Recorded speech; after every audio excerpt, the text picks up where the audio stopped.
य एष सुप्तेषु जाग्रति य एष सुप्तेषु जाग्रति कामं कामं कामं कामपुरुषो पुरुषो निर्मिमाणः निर्मिमाणः तदेव शुक्रं तदेव शुक्रब्रह्मा तद्ब्रह्मा तदेवामृतमुच्यते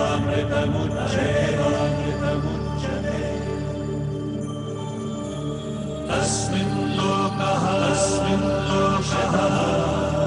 शतः सर्वे तदूनात्यपि कश्चन एतद्द्वैता एतद्द्वैता एतद्द्वैता एतद्द्वैता एतद्द्वैता एतद्द्वैता.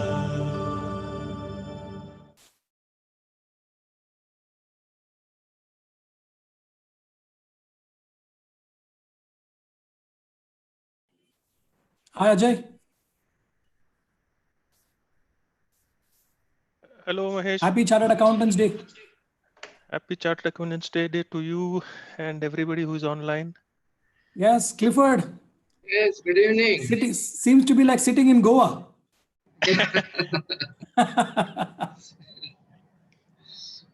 I guess we are about three. Yeah, sorry, go ahead. CA day. CA day, fantastic. Fantastic. We should start in about 3 to 4 minutes, Clifford. We are, participants are joining in. Yeah, okay.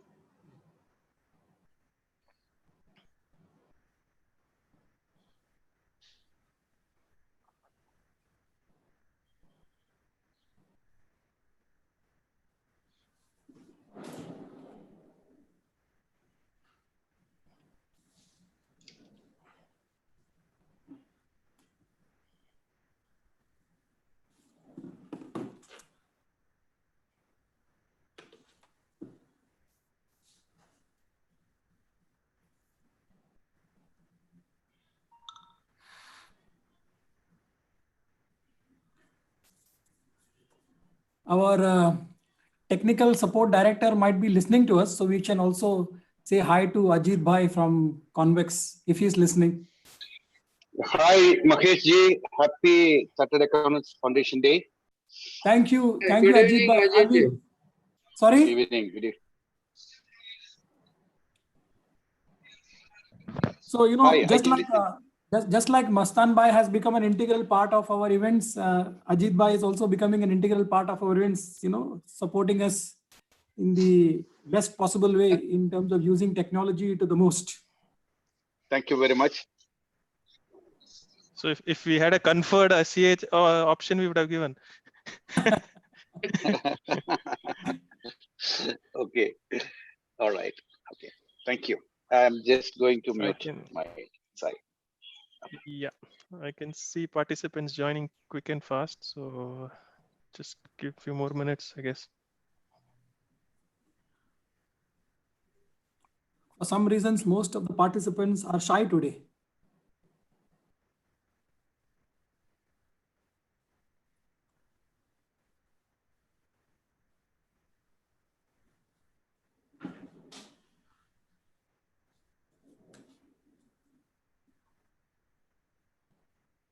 Good evening, sir. Good evening, Raghu. How are you? Yeah, fine. Happy CA day to all.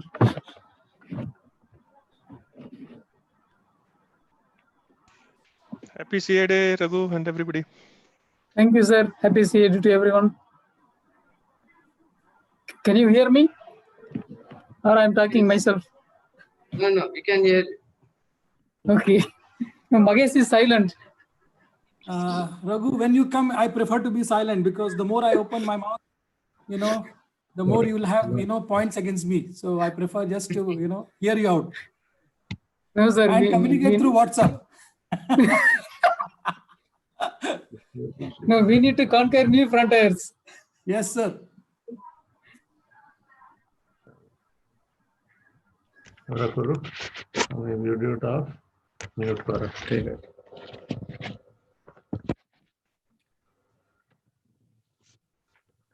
Listen, let us read. Let us have a solution.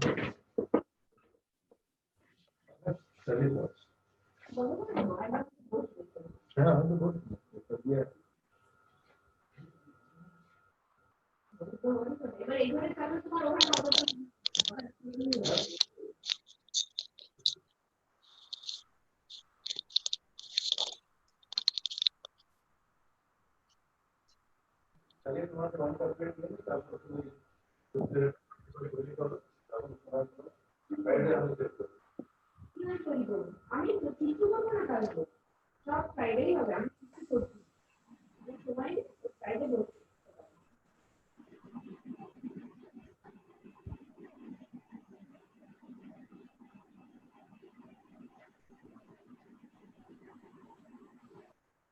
Happy CA Day to all of you.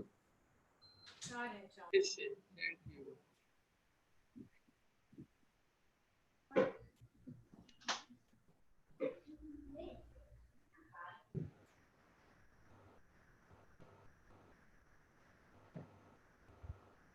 Clifford in Portugal. मुझे उसका number forward कर देना क्योंकि मेरे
Ajay, we have crossed 50. I think it's the right time to start.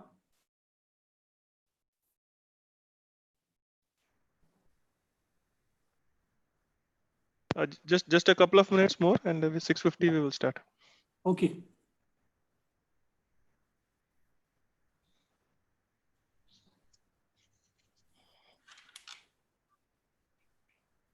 Clifford, are you on your phone or on the laptop? Laptop. Okay, just pick up the phone, please.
So I think we can start, Mahesh. Okay, Clifford, all green.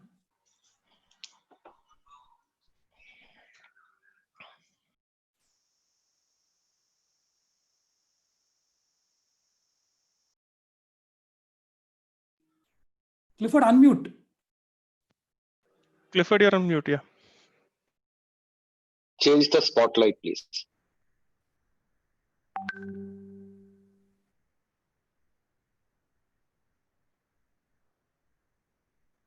Good evening and warm welcome to Parin chapter of ICAI members, and a special welcome to the President and members of Sri Lankan Accountants Association Parin chapter, and Bahrain Overseas Center of Cost Accountants.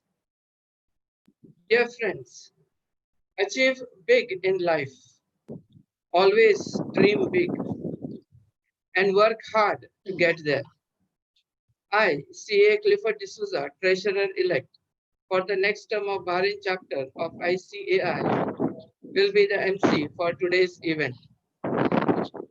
Today, we all have gathered here on a special occasion to celebrate the 72nd CA Day. This day is observed in order to celebrate the formation of Institute of Chartered Accountants of India, ICAI, on July 1st, 1949. ICAI is the sole licensing and regulatory body for the financial audit and accounting profession in India. ICAI was formed a year before the constitution of the country was formalized and counts itself among the oldest professional institutions in the country. ICAI has a very strict code of ethics with a symbol of mythical eagle, Garud. Its official motto is a quote from the Upanishad, which reads, Ya Eshu Supteshu Jagrati. It translates as the one who is awake in those that sleep. ICAI is the second largest professional accounting and finance body with a total headcount of around 2.5 lakh members. It is undoubtedly a matter of pride to be a member of such big and esteemed body. And so, to honor these members and their existence, every year we celebrate CA Day on 1st of July. Now with this, I call upon our visionary chairman, CA Mahesh Kumar Narayan, to conduct a virtual flag hosting and to share some thoughts. I hand over to CA Mahesh Narayan. Over to you.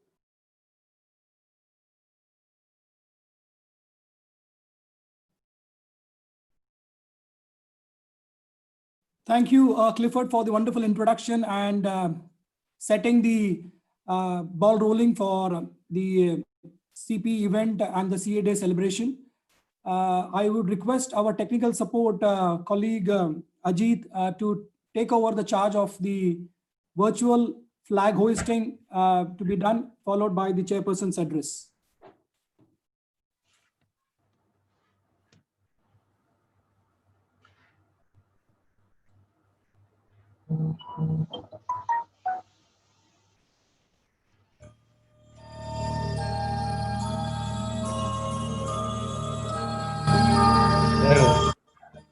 य एषः सुप्तेषु जाग्रति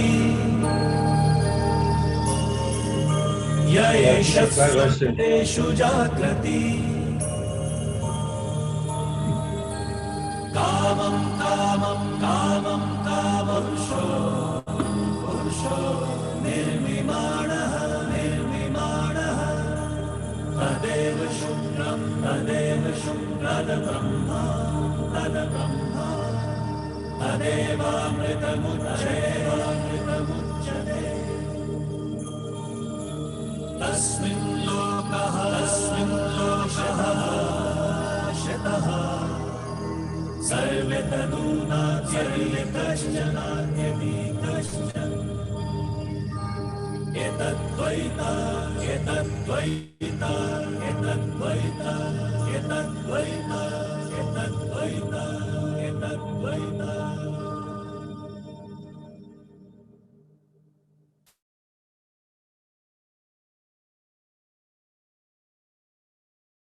Dear esteemed members, I congratulate all of you on the occasion of the 72nd Chartered Accountants Foundation Day. I feel honored and humble to address all of you as our noble profession continues to conquer new frontiers with the passage of time. As much as I wish we could celebrate this special occasion under one roof, but this year we have been embracing technology as a trusted partner in reaching out to you like never before. Members, we all have a tremendous sense of pride in the growth and evolution of our profession in the past 7 decades and how our profession has kept pace with changing times. Our visionary forefathers and leaders have relentlessly worked in building a robust institution, and we are truly partners in nation building. The role of chartered accountants in the development of our nation has been well appreciated by none other than our beloved Prime Minister, Sri Narendra Modi. When he addressed our fraternity a few years back, he mentioned, I quote, "Your signature is more powerful than that of a Prime Minister. Your signature is a testimony to the trust in the truth. You have a huge responsibility in fulfilling the desires of a common man. You play an important role in the development of the nation," unquote.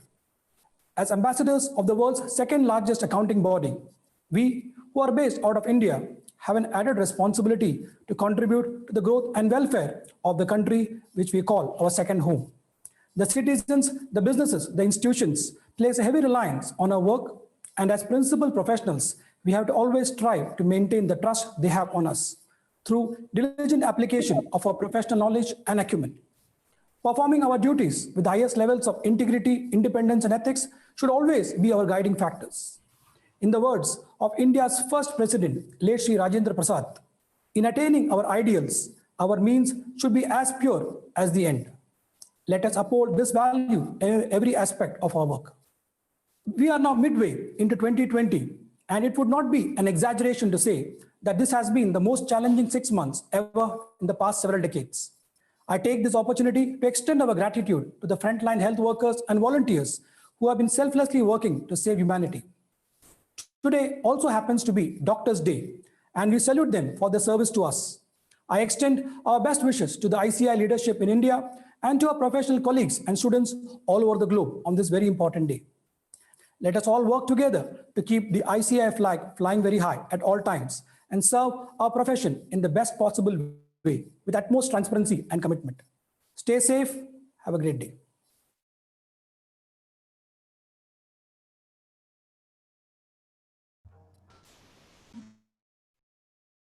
Thank you, CA Mahesh Kumar. Now I invite President of Sri Lankan Accountants Association Bahrain Chapter, CA Arvind Aruran, to say some few words. Good evening, ladies and gentlemen. Thank you, Mr. Clifford. Thank you, Mahesh Kumar, for the invitation. Arvind, can we see your face? Happy to. I'm at home with a t-shirt. If you are comfortable, otherwise it's okay. We can just be pacified with your voice. That's okay. My apologies. No problem. Fellow professionals, I wish you all a very happy 72nd CA Day. To start with, I think the ICAI's motto is very profound. It was something I went and actually looked into the ICAI's website and read up on. My name is Aravind Aruran, and I'm the current president of SLAB, for those of you who are hearing me for the first time. The Sri Lankan Accountants Association is a group of Sri Lankan professionals holding accounting degrees or qualifications, the Chartered Accounting, CIMA, ACCA. Also, I'm looking forward to today's seminar by Mr. Shimas. He had presented a non-virtual session to SLAB on the role of internal audit in governance somewhere in March 2017. It was titled Value Creation and Avoiding Disasters. And I remember members of the ExCom of the Bahrain chapter of ICAI attending. I remember Mr. Uday and Mr. Mayank had attended at that time. With that, thanks again. Lovely to be here. Looking forward to today's session. Thank you, CA Arvind. Thanks, Arvind, for accepting our request and also sharing the details of this event with the Sri Lankan fraternity. The Bahrain chapter is always pleased to associate with fellow professional associations from different jurisdictions, and we hope to have more such continued associations in the coming future with the new team coming in from 1st of August for the Bahrain chapter. Thank you, Arvind. Thank you. Now I invite President of Bahrain Overseas Center of Cost Accountants, CMA Dattatreya Gadge, to say a few words. Hi, good evening, my friends, fellow chartered accountants. On behalf of Bahrain Overseas Center of Cost Accountants of India, I wish you all very happy CA Day and wish you very happy, prosperous life ahead. Just as doctors, engineers, lawyers, our police, CA also as a professional are a very important core pillar of the modern day society. Wherever there is a trade, industry, or commerce, there is a CA. As a distinguished member of this institute, a privilege available to very few members who prove their mettle through determination, hard work, and intelligence. I think CAs are well known over the world for their intellectual capabilities, their hard work, analytical skills. They from accounting to audit, they are now everywhere in IT, database services, general management, strategic thinking, CEOs, CFOs.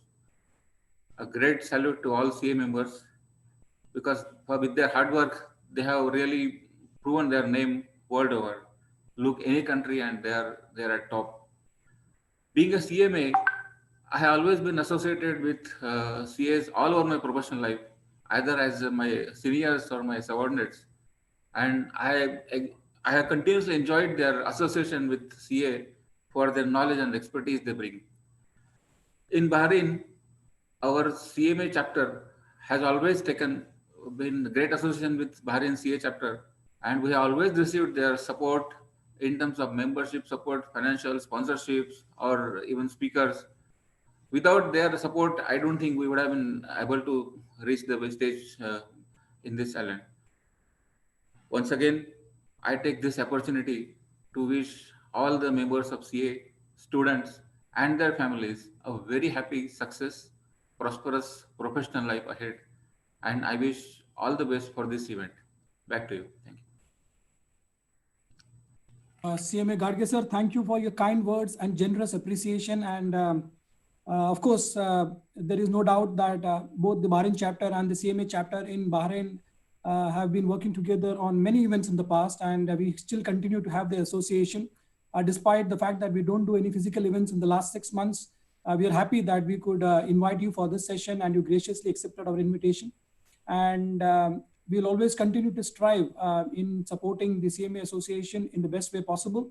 As you rightly said, there's always an overlapping between the members of both the chapters. You know, we have CAs who are CMAs and vice versa. And we always, try to work in hand to hand with the fellow professionals from India.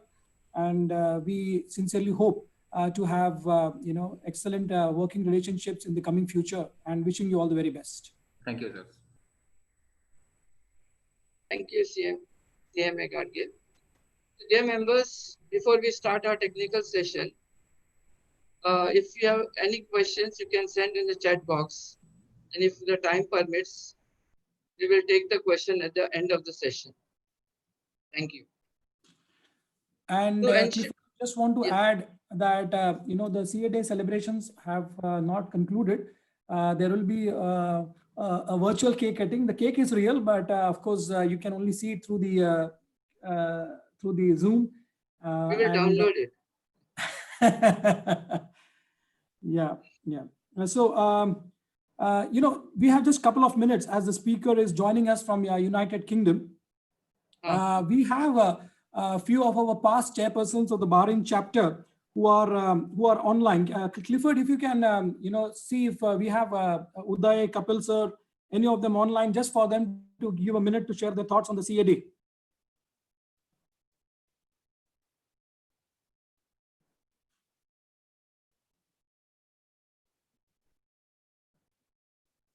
CA Mani Lakshman,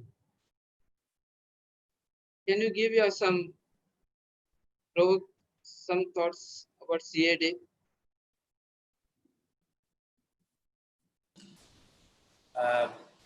Yeah, thanks, Clifford. You're able to hear me? Yeah. Yeah, thanks for giving an opportunity to wish all of our members. It's a very important day for all of us, actually. which has given us a foundation for our life as such. So it's our duty to remember this day and also try to do whatever we can do for the chapter or for the institute. We should dedicate ourselves for the betterment of the profession. Yeah. Thank you, and wish all of them a happy CA. Thank you very much. Thank you, CA Mani. CA Kapilji, some few words from yourself.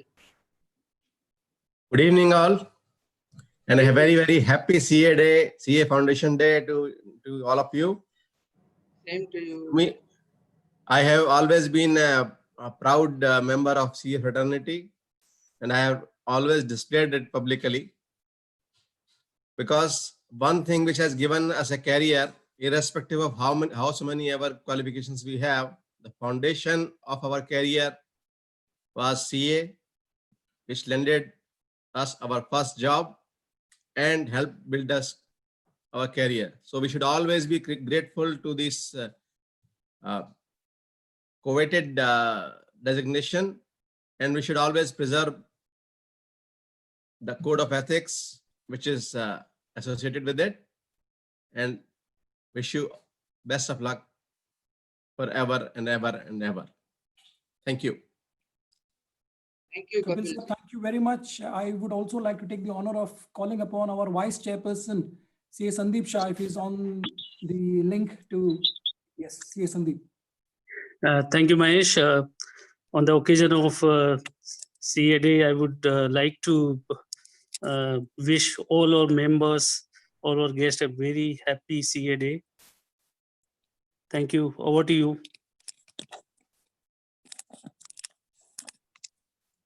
Clifford, over to you.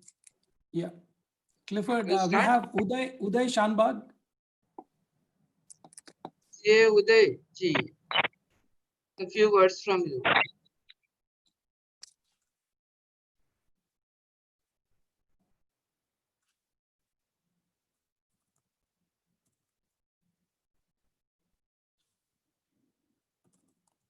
CA Uday.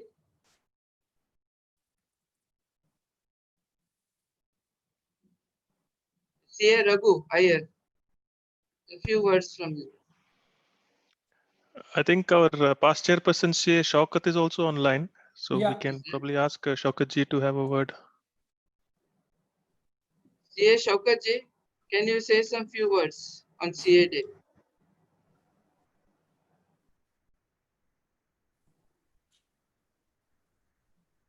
Thank you, Clifford. Thank you, Chairman. It's so nice to see everybody still here. I mean, we can see how our people, how our members are so active. How many people do we have online right now? 78. 78 people are there online for this day.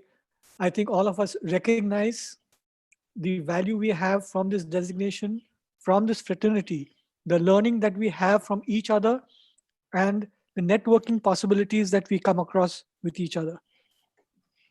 This is a unique, really a unique set of people. How we can survive and how we can adapt to changes is what is most interesting. How during this period where people cannot meet up, we managed to do this and have these sessions. I think our speaker has now come online, so I hand back control to CA Clifford. Thank you, Shaukat Saab, and thank you being so alert that you have noted that the speaker has come in and you cut short your speech. Thank you very much for being mindful, and yes, back to Clifford. Thank you, CA Mahesh. Hi, Clifford. To ensure business continuity, having an emergency scenario is essential. In the current situation, it is vital to react as fast as possible in order to mitigate impacts and other risks, and to prepare the organization for the further development of the COVID-19 pandemic and its possible scenarios.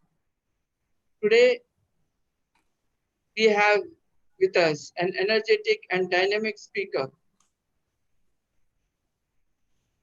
from Shamus Gillen, his BA Honors, MBA FCGR.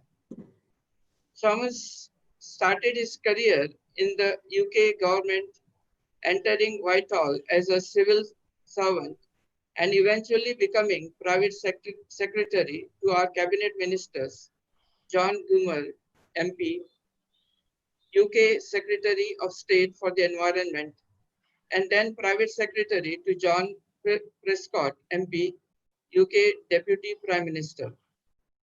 He moved into industry as the group company secretary and director of regulation at Anglian Water PLC, water industry, and then head of public policy and regulation at O2 PLC Telecom Industries.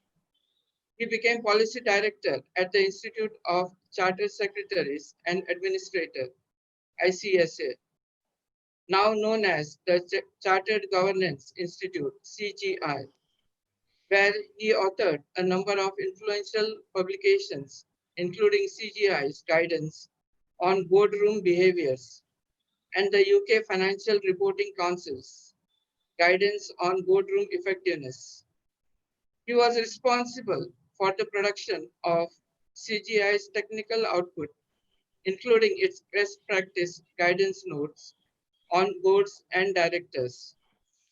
Thomas runs his own governance advisory business, Value Alpha Limited, working with boards and directors around the world. His particular focus is on board effectiveness and director effectiveness. He runs a leadership development program for company secretaries and a LinkedIn discussion group on building better boards. Thomas writes and speaks extensively on governance issues. He holds a degree in business studies and French, University of Leeds, and is an MBA, Henley Business School, and a CGI Fellow. So please welcome Seamus Gillane for the topic Resilience, Risk Management, and Business Continuity. Over to you, Seamus Gillane. Clifford, thank you very much. Lovely to be with you. Can you just tell me that you can hear me okay and see me okay? Yes. Yes, we can. It's clear. Yeah. That's great. Okay, look, so I'm going to just get the presentation up. So here we go. Can we all see the presentation? Yes. Yeah, we're good? Yeah? Yeah. Great. Yep. Do you think I look anything like my photograph? I don't know. But anyway, listen, first of all, thank you very much for allowing me to be with you, and may I wish you congratulations on Chartered Accountants Day, first of all. Can I also wish you congratulations on being such a successful networking group in Bahrain. I have been to Bahrain many, many times. I don't know if there's anybody on this webinar who I have met, who knows me, but I have been over to Manama and Bahrain many times, and it's a great privilege to be able to talk to you today and to be with you. And thank you very much for inviting me. I'm speaking to you from London, which is a wonderful city, as you know. I'm sure many of you have been to London. And this is one of the wonders of technology, the Zoom call, which we have all had to learn very, very quickly in the past 12 weeks.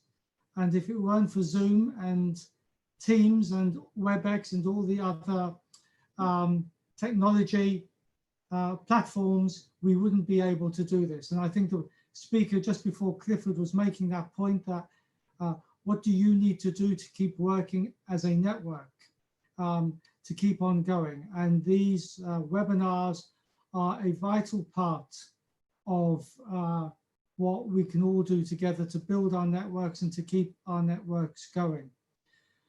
So we're together now for a couple of hours. Thank you very much for giving up your time. It's only just gone 5:15 here in the UK. I know it's a bit later, 2 hours later with you in Bahrain. And so I see part of my job as to entertain you because it's your evening. So I need to entertain you as well as give you some education about business continuity. As Clifford was saying, my background is I'm a chartered secretary. And this is a qualification which is very big and very powerful in India. You know that as well, don't you? It's actually enshrined in your legislation that companies have to have a company secretary, a chartered secretary. And what I'm going to do just on this, if you can avoid in any way annotating the presentation, hopefully we can avoid that because everybody can see the annotation. So I've disabled the annotation. So it's a very important qualification, and we see chartered accountants as our colleagues. And I hope you see company secretaries as your colleagues. We work together, and depending on your definition of a control function, I think we are all working in the control functions.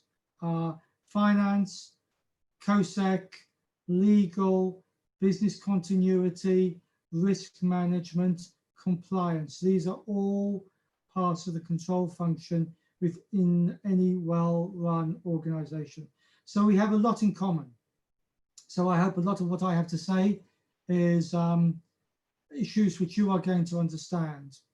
Now, before I get going, I'm talking about this. Hopefully you can all still hear me. Just put your thumbs up if you can hear me still and see me. Okay, and I know that you will tell me if you can't. So one Thomas, of the things I want to is say it possible you, to get closer to the mic? Sure. A little bit closer. Let's see how this goes. Okay. Is this any better? Yeah. Is that better? Good. Yeah. Okay. So one of the things I want to say is that when we begin our training as an accountant or as a company secretary, we begin our lives as technical people. We have technical skills, and that's why we're employed. That's why we get our first job, because we have technical skills. We agree on that, don't we? We're all very good technically. But as we develop our career, as we get further into our career, directors are no longer interested in our technical skills. They want to know whether we can think strategically. Now, do you agree with that? It's about our ability to think strategically. And some of you hopefully are working inside the boardroom, or if you're not working inside the boardroom as a director, you are working very closely with directors who are inside the boardroom. And therefore, what we need to do as we get older and as we develop our career is develop the competence and the capability to think strategically. Now, do you agree with that? Yeah? Yes, We won't go anywhere in our careers unless we can think strategically. Therefore, this next 2 hours, 1.5 hours, is about helping you to think strategically, okay? It's to get away from the numbers, to get away from the balance sheet, to get away from the P&L and the cash flow, and to think strategically. Because the only way you're going to get on in your careers is if you can show the ability to think strategically. So I hope we agree with that. Yeah, it's not just about the numbers.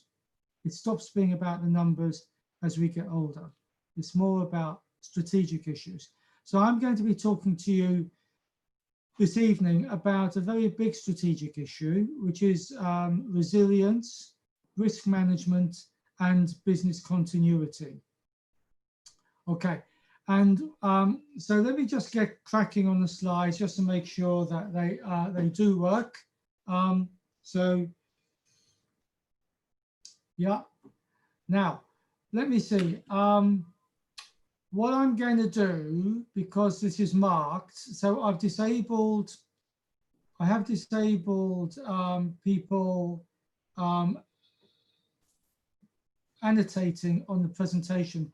So what I'm going to do, if you can just hold on for a moment, Mahesh Kumar, I'm going to come out of the presentation, delete the presentation and start again, so that we have a completely new presentation. And Thomas, we are really sorry, but we didn't know how that happened. Maybe somebody just flipped their hand and, you know, just got scratched on the presentation. well, look, it's gone now, so we're good. So we're good. Thanks. So no, that's fine. It does sometimes happen, and nobody means to do it, but it happens. So it shouldn't happen from now on. Okay. So, and I see that we have 82 of us on the call, which is fantastic. That's super. So Clifford was just saying a bit about me. So here's some slides about me. I'm basically an expert in governance, and I go around the world talking about governance. And one day when COVID-19 is over, I hope to be back in Bahrain and with you, and hopefully I'll be able to meet you in person. Okay, so I've become effectively an international governance advisor, and I just wanted to show this slide as I'm talking. These are the countries. You can see there Bahrain, you can see there India. These are the countries I've visited in the last 5 years, working with directors on boards and individually and collectively to talk about governance and to talk about business continuity and risk management. So you can see there's a lot of countries that I visited, and the final one in the middle is the UK. Okay, so we have all been affected very severely by COVID-19. And I'm showing you this picture of Galileo. He is one of the great minds of the Italian Renaissance. And the reason I'm showing you this is because Galileo saw the world differently. And this evening, I'm going to invite you to see the world differently. I'm going to invite you to see the world not from the eyes of an accountant, not through the lens of an accountant, but of a board advisor. So somebody who's talking finance in the boardroom, but who has a wider picture of what the world is about. And the thing about Galileo, he was this genius who was able to understand the way the world was working just from standing on the ground and looking up at the planets. He was able to understand planetary movement. And one of the things I want to say to you is that I want you to be able to understand that organizational life, the life of the organizations you work in, is driven by invisible forces, which are the invisible forces that Galileo saw when he was looking at the planets. And these invisible forces determine what goes on inside organizations and what goes on inside boardrooms.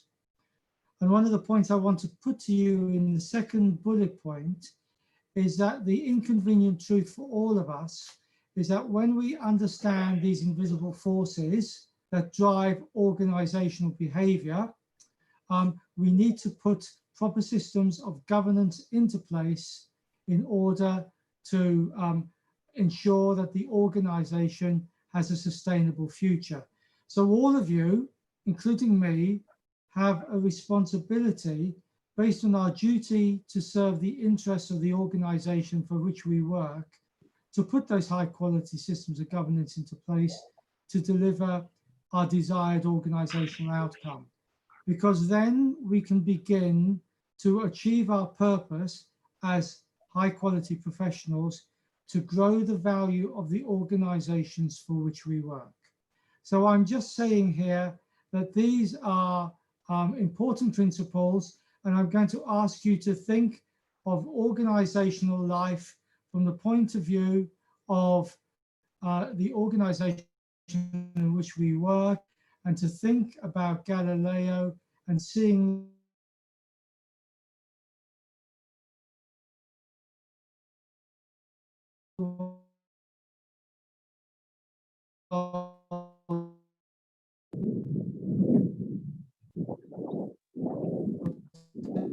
different So tonight I'm going to invite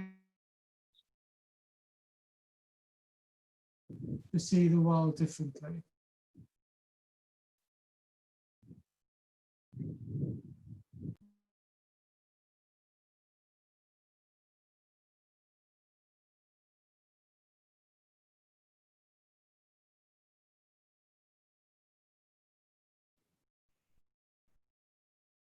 Guys, the speaker is gone.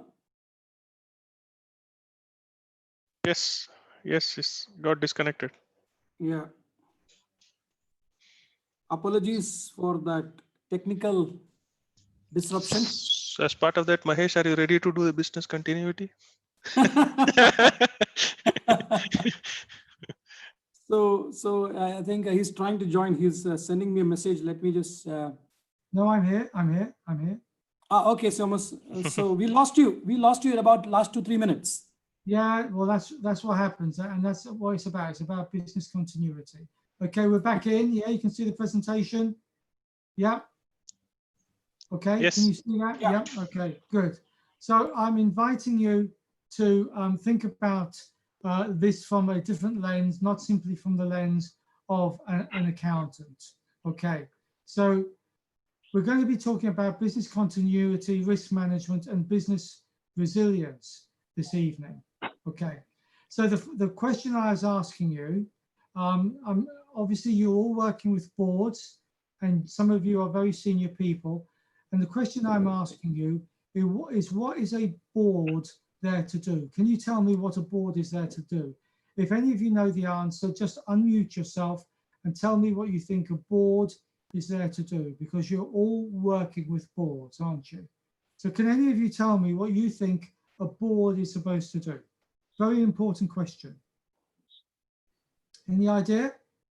I think the board has a very vast responsibility.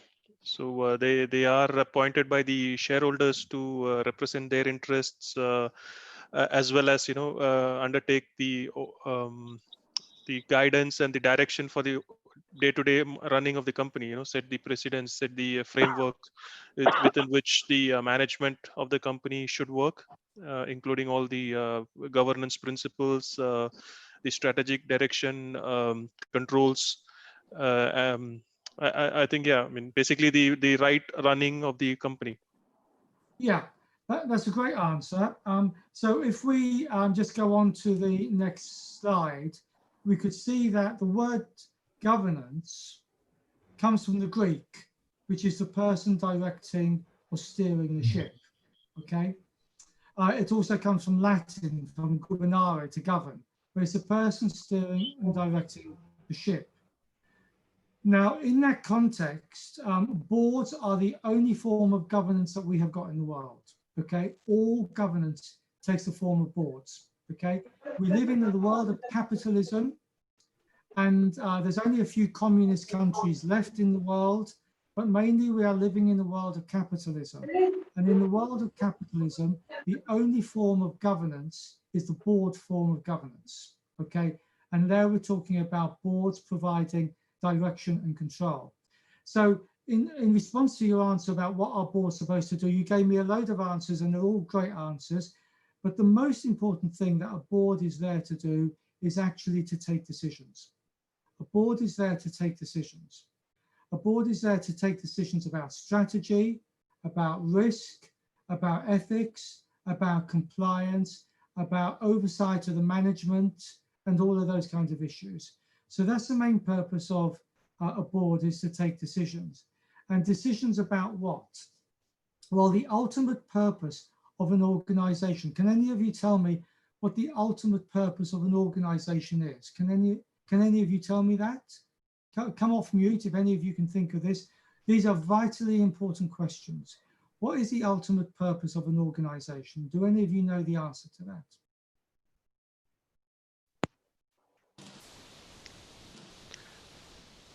Add value to all the stakeholders. Yeah, that's an excellent answer. And I'm not going to go on any further. That is absolutely the right answer. The main purpose of an organization is to grow value. Okay. And you said stakeholders, and that's a wonderful answer, because some people say it's to add it's to increase shareholder value. And I have to say, there's a whole load of organizations that don't have shareholders. If you're a not-for-profit, you may be a hospital, a school, you can be any kind of organization that doesn't have shareholders, but all organizations have stakeholders. So we're talking about stakeholders. So Shaz is also saying stakeholders, so that's really important. We're talking about stakeholders. And the main purpose of the board is actually to grow value for the benefit of all its stakeholders. Yeah. So the system of governance is trying to create a system where the board and the management team work together to grow value for all the stakeholders. And they have to take decisions. The main job of the board is to take decisions, and they take decisions on the basis of being a team game. That is to say that they take decisions where everyone is working together. The board and the management team are working together to take decisions to grow the value of the organization. Now, are we happy with that? If you know where to put the thumbs up on Teams down at the bottom, you can put thumbs up. Otherwise, just stick your thumb up and tell me that you're happy with the idea that the main purpose of the board is to take decisions and to work with the management team to take decisions to grow the value of the organization for the benefit of all the stakeholders. And if it's a commercial organization with shareholders, then of course, thank you, you're raising your hands, thank you, then we're growing the value for the shareholders as well, but they are only one form of stakeholder. Okay, we all agree that shareholders are only one form of stakeholder. We're there to grow the value of the business for all the stakeholders. Now, the problem is that 12 weeks ago, we had a big shock. Now, this is the big risk register from Davos, the World Economic Forum, okay? And we all know that Davos and the World Economic Forum, they meet once a year, and they are a very important body.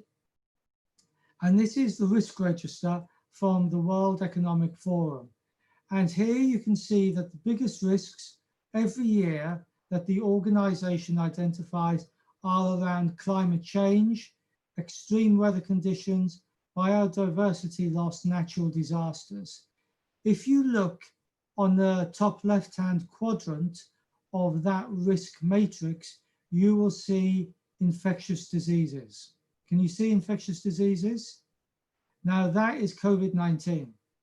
Okay, so even the world's most clever people had not planned for COVID-19 becoming a global pandemic. And some of you will have heard of what is happening in terms of China, in terms of swine fever. People are now talking about swine fever over the past day or so, and there is the risk of a second global pandemic. Now, I live in a country in the UK which has the third worst record of the number of people who have died in COVID-19. Over 45,000 people have died in the UK from COVID-19, behind the US and behind Brazil. But you are not in India at the moment. Most of you are probably in Bahrain, but we know that in Mumbai and in other parts of India, the situation is getting pretty difficult, and you are getting very high levels of coronavirus. So this was a great shock to the system, and it has made us look very carefully at business continuity and the degree to which we as organizations were actually, as boards and as senior management team, whether we actually had proper systems of business continuity in place.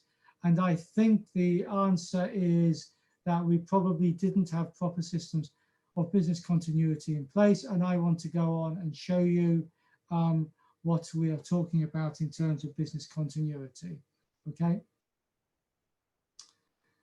Now, moving on. The purpose of this slide is to say we cannot control everything which is within our environment as an organization, as a board, and as an organization. We can't control the wind, but we can adjust our sails. What that means is that the way in which we run our organizations, which as you were saying at the beginning is what governance is there to do, is the way in which we can protect the value that has been created inside our organizations. So it's incumbent upon us, whether we're company secretaries, whether we're accountants or whatever, is to run our organizations, to adjust the sails of the way in which we're running our organizations to protect the value that we are creating. So it's a very important thing for us to realize that we can't direct the wind, but we can adjust the sails of the organizations within which we're working. And we're going to be talking particularly about, if we're there to create value, how do we protect that value? How do we put into place proper systems of risk management, business continuity, and of resilience? And that's what we're talking about this evening. And I will show you, I will send you these slides afterwards, which hopefully will allow you to just relax and reflect rather than have to take notes. So the definition of resilience, which is what we're talking about today, and hopefully this is a definition that you will recognize, is the ability of a substance to return to its usual shape, which is a physics definition. And the third definition is a personal definition, the ability to be successful after something difficult or bad has happened. But what we're talking about this evening is organizational, and that's the second bullet point. The ability for an organization to recover quickly from difficulties, its toughness, its ability to recover. So that's what we mean by resilience. And some more definitions of resilience are this organization's capacity to anticipate disruption and create lasting value for the organization. So it's not only recovering from disruption, it's anticipating disruption. And maintaining your functions and structure in the face of internal or external change, but also to be able to survive into the future. It also refers to withstand changes in the environment and either to endure those changes or to adapt to a new way of working that better suits the new environmental conditions that we are all facing. And would you agree that this is very relevant to the COVID environment within which we are now working? We are all having to change massively the way in which we are working, and we are having to decide, do we change the way we work, or can we adapt our working structures to reflect the demands being made of us by COVID-19? So resilience is very much a matter now that we need to be thinking about in the context of COVID-19, in the context of the second wave of the pandemic, and in the wave of future waves of the pandemic, which are coming our way. And what I want to be able to show you are some things that you should be thinking about when thinking about business resilience, when thinking about business continuity, risk management, and so on. Okay, so if at any time, as I say, you want to talk to me, please put your hand up or just please come off mute and interrupt me and we'll move on. So I'm going to be looking at this organizational structure. I'll be sending you the slides so you'll be able to see this for yourself about what do we mean by organizational resilience. And we mean all of these areas: disaster recovery, service continuity, information security, risk management, and incident management. And you've heard of all of these categories, but you won't necessarily have been doing any work in these areas because you're accountants. But these are areas which you need to understand and be able to support inside your organization as we deal at the moment with COVID-19 and as we deal with other threats to our business going forward. So I want to take you through these individual categories of organizational resilience. And as I say, please stop me at any time and ask me questions so that we can understand what we're talking about. So hopefully you can still see me, still hear me, it's all good. Let's carry on. So the first area I want to talk to you about is disaster recovery. Now, you've heard of disaster recovery, haven't you? You've all heard of disaster recovery. What do we actually mean by disaster recovery? So first of all, I'm going to show you some slides which talk about resilience in another kind of way.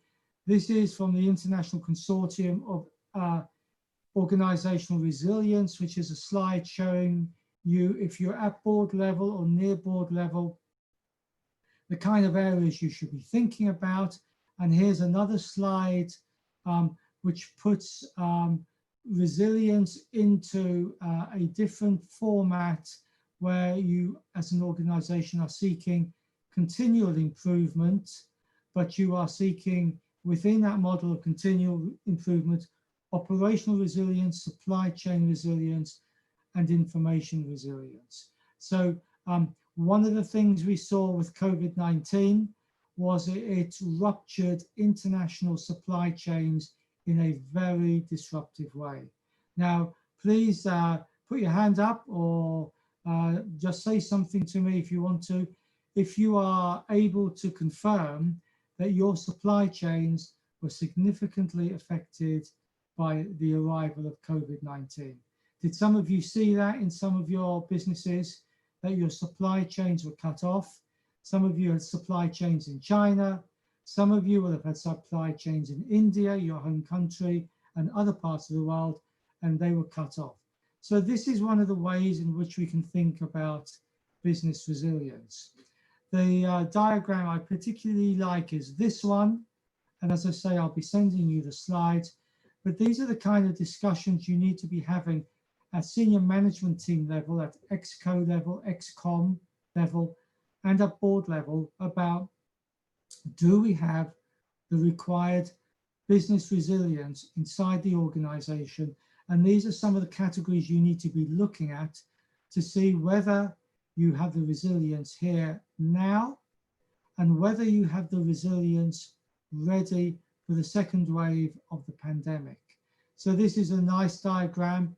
This separates out three main areas of activity: leadership and strategy, your preparedness and to manage risk, and the culture and the behaviors which are going on inside the organization to help you continue, have business continuity inside your organization. So these are nice diagrams. These are models. We don't have time to discuss them now, but these are models which allow you to think and reflect upon whether we've thought about everything that you need to be thinking about as you develop your business continuity and your business resilience. Hopefully those are nice models. So Shaz, you're saying you work in consulting, lots of sectors are affected. Of course they are. So if you're working as a consultant, you're working in other sectors, then you will have seen this happen. I was talking to the CEO of a major FTSE company here in the UK, a major FTSE 100 company. It makes kitchens, it makes home furniture for homes around the country. And 60% of its supply chain was China. Another 30% of its supply chain was Italy. And so 90% of its supply chain was badly affected by COVID-19, which meant it couldn't do its work, it couldn't build furniture for the home, and its share price collapsed, okay, because of the issue of supply chain interruption. So these are simply some models for you to look at in terms of what you should be thinking of when you are organizing your business. So going back to the diagram of organizational resilience. So what do we actually mean by disaster recovery or business continuity, first of all? So business continuity, the intended outcome of business continuity planning and disaster recovery. it's the payoff for the money that you invest in having backup. Okay, spare machines, spare servers, bringing them off-site, putting them somewhere else, giving someone responsibility for them, performing drills on a consistent basis, educating employees, and being vigilant. So the point about business continuity is that you invest in assets and you bring them off-site, you make them operational, you put people in charge of those assets which are off-site, and you prepare for the day through continual training for when your business at your main headquarters collapses, and you can then go off-site in order to continue running your business. So it's a process of creating systems of prevention and recovery to deal with potential threats to a company. So the goal is to enable ongoing operations before and during the time when you are executing disaster recovery. Can I ask you, have any of you been involved in exercises of continuity planning? Have any of you gone off-site from your business in order to run servers, in order to run the assets, in order to plan for the day when your main assets go out of business? Have any of you done any of that? Please let me know. Thumbs up or comment. Yeah. Most of us would have been involved in something of the other in terms of running the business continuity, especially when things were not very great in the year 2011. What has happened in the Arab Spring. So most of us had a situation where we have to move out of our existing regular offices and work from remote places, and our BCP was put to test perhaps for the first time in a long time. Yeah. And Shaz was asking, why is it that, was COVID not perceived as a major risk? I have not yet met any company which had a significant pandemic in its risk register. Okay, I haven't met any company which was planning for the emergence of COVID-19. And that's despite the fact that we had SARS, we had swine flu, we had bird flu, we had all kinds of regional localized diseases. Nobody had planned for global disease. Now, to me, yeah, it was something that was on some of our risk registers in terms of emerging risk. A pandemic risk was, identified. But then, when you actually face the situation, I think there is a big difference between thing being on a paper and when you actually face the situation and you have to put all the wheels in motion simultaneously. Yes, that is a big thing. When are you going to start investing in a risk which is only an emerging risk? When resources are scarce, when you're competing in the market and you want to keep all your resources and your assets in terms of your competitive strategy, when are you going to start investing in some of your mainstream risks? And then when are you going to start investing in some of your emerging risks? And this was a big issue. Bill Gates talked about it a few years ago from Microsoft.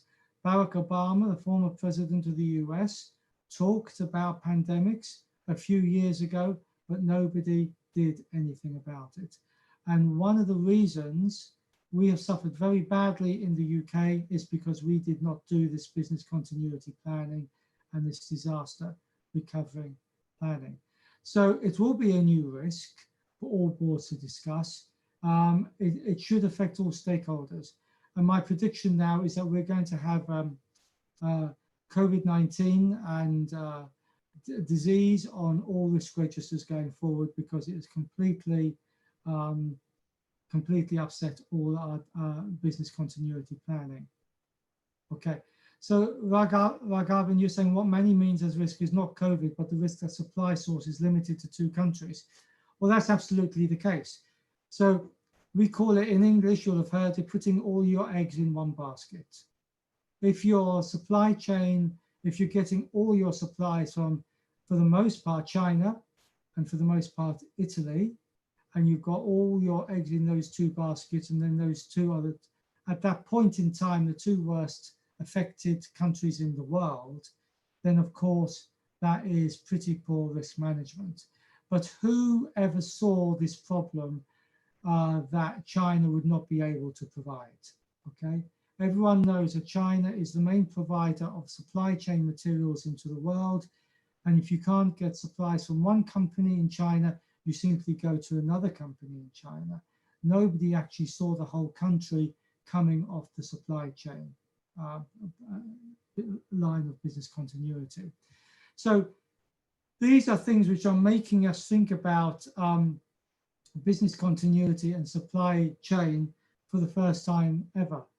So in order to plan for business continuity, your teams need to be thinking about what information they've got on equipment, supplies and suppliers. How do you take stuff off site? What documents and documentation do you take? Do you back up? What business documents do you include as priority business documents, and so on? And because I come from the company secretary background, obviously business documents is something which will be very important for company secretary, but it will also be very important also for you as accountants. So Prasanth is asking, do you see any industries which are not adversely affected so far from this pandemic, who may still not be thinking seriously of business continuity?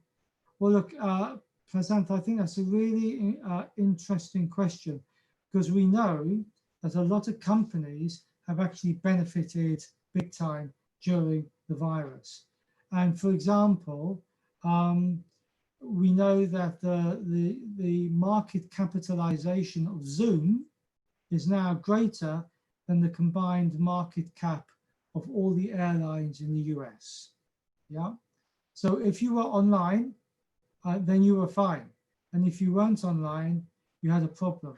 And what we have seen with COVID-19 is that it has crystallized risks in the business model which were already there.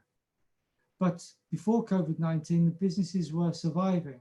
Then COVID-19 triggered the risk, and the business models were severely affected, severely impacted. So I don't know about you, but UK retail, high street retail, has been very severely impacted for those stores and shops that didn't have an online capability. So we do know that some companies are surviving very well with online, and some are suffering very badly. So one of the lessons Mani is saying is that the lessons from COVID is to diversify the supply chain, of course. This is saying companies which are not adversely affected are basically pharma and IT. Well, maybe that might be the case. I must say I haven't heard a lot of pharmaceuticals being affected. But anyway, we all need to be very careful. But the point about business continuity planning, it's about investing in your assets and taking them off site. The analysis which has to be carried out is the impact analysis. What will happen if any particular risks crystallize? What is the actual likely threat? And then what are the impact scenarios? Mani, you're saying supply of API from China to India. What's API stand for, Mani, in terms of pharma? API from China to India. So Mani, if you can explain on your chat box what API actually stands for, or what you're actually saying pharma was affected in terms of the supply of API from China to India. Okay, but basically there are some articles out there, raw material, okay, raw material for the preparation of pharma products. That's got to be the case, hasn't it? The production of raw material for pharma products. Okay, so yeah, anyone who was working online models survived, non-online models suffered. So the point about business continuity is what we're looking at is implementing the business continuity plan, testing and accepting it, maintaining it, continuing to do the analysis of it, and doing solution design. Well, what it requires is investing in kit and then taking that kit off site and then continually having management exercises to make sure that the off-site capability is working. So when I used to work for the water company in the UK, once a year, we would have a business continuity exercise where senior management would have to go off-site, and we would have to go to one of our water supply factories, installations, and we would have to spend the whole day there operating water supply away from our headquarters to ensure that the water could continually be supplied to our customers if there was a crisis, if there was an issue. So being prepared to invest time and effort in making sure that your business continuity plans work is a major impact, a major issue for business continuity. So then we're talking about disaster recovery, and then we're moving on. So we'll talk now about disaster recovery, and then we'll move on to service continuity. So disaster recovery is really about your IT, okay? So disaster recovery can be considered a subset of business continuity. And when people talk about disaster recovery, they think it's the whole area of activity. But disaster recovery, this is very important to realize, disaster recovery is about your IT or your technology systems supporting the critical business functions, okay? So disaster recovery is a subset of business continuity. Did everybody know that? Or did people think that disaster recovery applied to everything? So disaster recovery is talking about your IT and your technology systems, whereas business continuity is keeping the whole business going despite disruption to the business, okay? So what does a disaster recovery plan look like? Again, you're accountants, but you may be senior enough where you need to be able to be part of an intelligent conversation about your organization's disaster recovery plan. And as accountants, you will certainly be interested in working out what the cost of the disaster recovery plan is, how much investment you're going to put into disaster recovery, and what opportunity costs you as a business forego because you have put money into your disaster recovery plan, which cannot be used elsewhere in the business. So what does it look like? It's getting a group of people to one side who assemble the plan, work out the scope of how extensive the plan should be, appoint emergency contacts, get the disaster recovery team into place, assign the roles and responsibilities, allocate a location for data and backup, get the functionality into place, test and maintain, and then go back to looking at the plan. Now, so for example, how many of you have an emergency contact list in your business that you have access to? Do you all have, number 3, an emergency contact list where you can contact people if all your systems go down? Put your hand up on the functionality if you have access to emergency contacts, because this is a critical part of your business continuity and disaster recovery plan. Do any of you have emergency contact lists? Because this is very important. Okay, so I don't see many thumbs going up or comments in the chat box. So when you finish this webinar, I'd like you to take away these slides and go and talk to somebody within your organization to say, this is what I understand our disaster recovery plan to be. I don't have any emergency contacts. I'm senior enough to have emergency contacts. Can you provide me, please, with an emergency contact list? So this is what disaster recovery is about. It's about your IT. It's about your technology. And this is what your disaster recovery plan might look like. Now, what do disaster recovery strategies look like? Some of these will be familiar to you. And again, you have to invest in these things because you do not, this stuff does not come free. So you back up to tape and you send your tapes offsite at regular intervals. Some of you may back up to a disk on site, which automatically copies to offsite disk, or which you make directly to your offsite disks. You replicate data to an offsite location, often making use of an area network technology.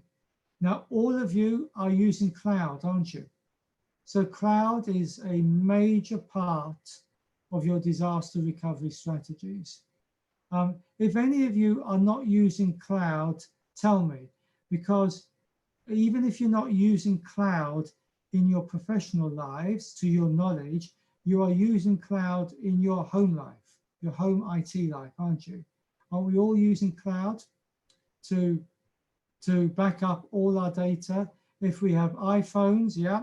If we have iPhones, if we have Samsungs, doesn't matter what phone you have, a Huawei phone, you are all backing up into the cloud, okay?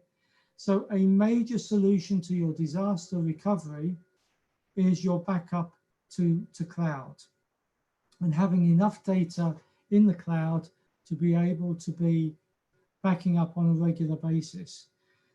Now, I run my own business. I'm a one-person consultancy, and I have a regular backup strategy in place so that if my laptop goes down or my desktop goes down or I lose some of my data on my backup, I have got other backup sites in place where I can go, other USB data pens in place where I can go to immediately get hold of my data.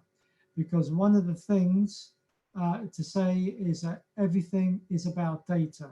Do we agree that everything is about data from now on? Everything is about your data. Yeah. And you all know about the GDPR, the General Data Protection Regulation from Europe, EU. If any of you are handling data and you are doing business with a European company, you have to comply with the General Data Protection Regulation, GDPR. So everything is about data. And Vivek, you're saying you do have an emergency contact list, health and safety team, the management team, local regulatory authorities of police, hospital, fire. Now, guys, you can all see the chat. So Vivek is talking what he has in place. You should all have access to an emergency contact list for the next level up and the next level down. Really, really important. You need to be able to contact people if your systems go down, the next level up and your next level down. And every time I do one of these webinars, I think of something. So I'm going to write that down. Next level up, next level down. You should all have emergency contact lists for the next level up and the next level down. Okay, so I want you to get something out of this webinar and to go back to your workplace and think about whether you've got adequate disaster recovery strategies in place. Okay, I just want to check, can you still hear me okay? Still see me okay? Yeah, we're good. Still see the presentation okay? Yeah, good, great, thank you. So things that you need to think about when you're thinking about your disaster recovery is what is the maximum downtime that you can cope with? The maximum disaster, maximum tolerable downtime. What preventative measures are you going to put into place? which are the controls aimed at preventing an event from occurring? So what detective measures have you got in place to discover these unwanted events? And what corrective measures do you put in place to restore the system after a disaster or an event is in place? Okay, so these are important issues to consider in terms of your disaster recovery and your business continuity. And again, if you're senior enough, I would ask you to go back to be asking your team inside finance and more widely inside the organization, what have we got in place to prevent these problems happening? Okay, if the problem happens, how do we find out about it? How quickly can we find out about it? What are the detective measures? And thirdly, what are the corrective measures that allow us to control the risks that have just materialized? So I don't know about you, but one of the big discussions going on in the UK when COVID-19 happened and lockdown happened was people were being sent home to work and they didn't even have laptops to take home. And lots of organizations didn't have the functionality to continue working at home because they didn't have the machinery at home. Shamus, in Bahrain, we had situations where employees were asked to work from home and they didn't have laptops, but they had desktops. So they had to send the desktops along with the CPU. And yeah. And so one of the issues there, Mahesh Kumar, is one of the issues there is about confidentiality and security and working off home IT, working off laptops, working off home desktops. And it has been said that we're going to face a major compliance scandal in the next few months from people working off home networks, okay? Because the compliance integrity is not there. And the compliance integrity that you get inside your workplace is not there whilst you're working off your home desktops and your home laptops. And I think just you wait. Let's meet again in 2 months' time, because by then we will have had a major compliance scandal as a result of working from home. It's a big issue, and I think we need to be careful about it. I don't know if anybody wants to comment about that, how you secure compliance from working at home. There must be a number of you who are working in the compliance area. Do you have any comments about that? Shamus, the gentleman who answered some of your previous questions, by the name ICI Bahrain, he's the head of compliance for one of the largest regional insurance company. Yeah. Ajay. Okay, Ajay, let's hear from you. What do you think? How do you guarantee compliance when all your employees are working from home and some of them are working on home IT? So it's a very interesting question. I think this is something which has been discussed at the highest levels in the company. The board was particularly concerned about the very fact that you mentioned about how do we ensure integrity of data and avoid data leakage or data breach in this kind of scenario. So obviously, I think from our perspective, employees are not allowed to use their home computers. I mean, if at all, I mean, we had to do an emergency procurement of certain number of laptops, which had to be done for people who had to move back home. Even we did move back some of our PCs, including the hard disks, etc., which are all subject to the security controls, which you normally have in place, even when you're working in office. But that still doesn't prevent somebody from taking a screenshot or a picture or these sort of things. But those things you can't still avoid even when you're in office. I mean, you may have CCTV cameras and all those things, but still somebody taking, but those are difficult to do on a regular basis. What is critical is to avoid mass leakage of data, which is by preventing, disabling your USB drives and having data breach detection softwares in place, which will basically tell you that where every time some data is moved out, it is automatically sensing whether there is sensitive data in any of those, including emails. So I think these are monitored at the back end by the information security team. So I think this is pretty much how the overall structure is in place, so that I mean, there's no 100% foolproof protection for sure, but then there's a lot of back end monitoring that happens in terms of data analytics and so on. Yeah, that's great. Now, would somebody else on the call like to comment on this? So there's 73 of us in the call. Would somebody else like to comment about this issue of security and compliance when working from home? Because these are issues which can seriously get in the way of your business continuity and your business resilience. Hello. We have Anand from SECO. Is it Anand or from Amex? Okay. Shaz wants to make a comment. Yeah, Shaz, go ahead. Yes, I guess thank you very much, Ajay. You rightly covered majority of the points. See, my only comment so far is there are a lot of attacks like, these cyber attacks. What we often see, these attacks were not there, but last 3 months, there has been a severe amount of attacks like phishing emails, and we are finding it very hard, I guess, to cope up with those. So there are numbers there. Whenever there is an attack, the emails all almost got disconnected, and the numbers you have to dial afterward. The VPN access are there as well. I'd just like to hear, is that common nowadays that we've been attacked, through various channels, and what we should do as a standard practice? Anything else if you like to share on those thoughts, please? Okay, so we will and can come on to that, and thank you for that, Shaz. And we all know, don't we, that the major weakness in the integrity of systems inside an organization are the people. It's often not the actual systems, it's the people. The people who open that email, which suddenly allows a virus, a Trojan horse to come into the organization and steal data.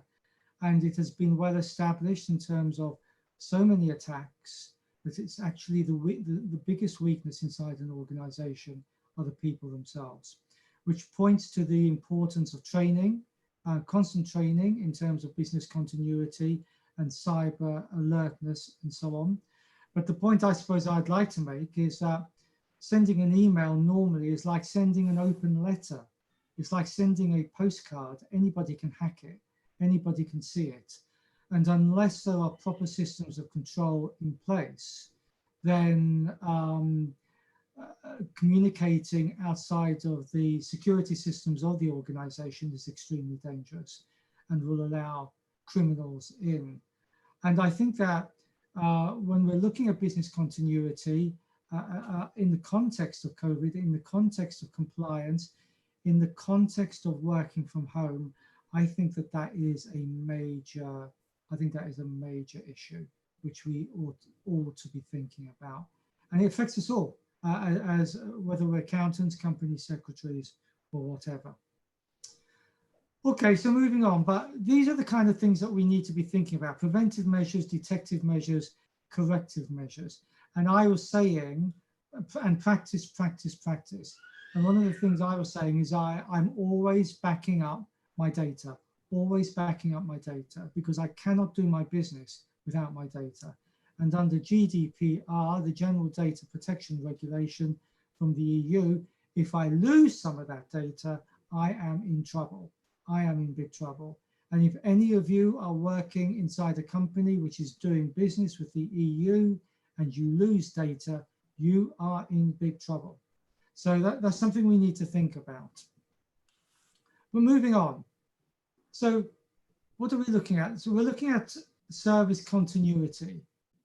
So let's go back to the model. We're trying to build resilience inside our organization. So we start off with business continuity. That's just keeping the business going when something goes wrong, like COVID-19, or an explosion, or something, flooding, or something like that. Disaster recovery is specifically focused on IT and technology. And you'll see in this circle, can you see the ISO?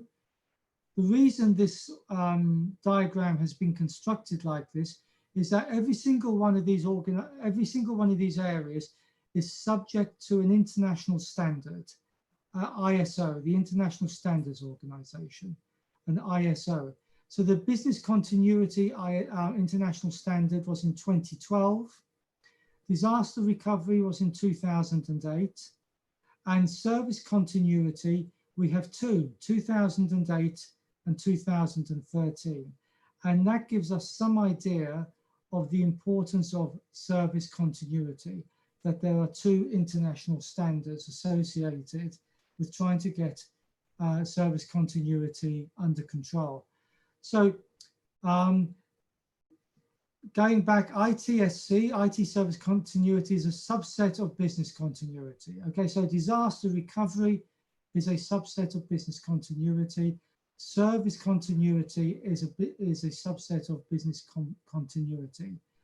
And it encompasses IT disaster recovery and wider IT resilience planning.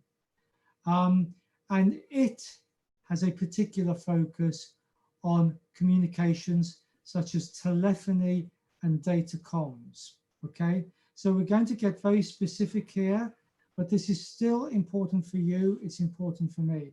So just as we were talking about disaster recovery being a subset of business continuity with a specific focus on IT and technology, service continuity has a specific focus on communications, including voice telephony and data communications.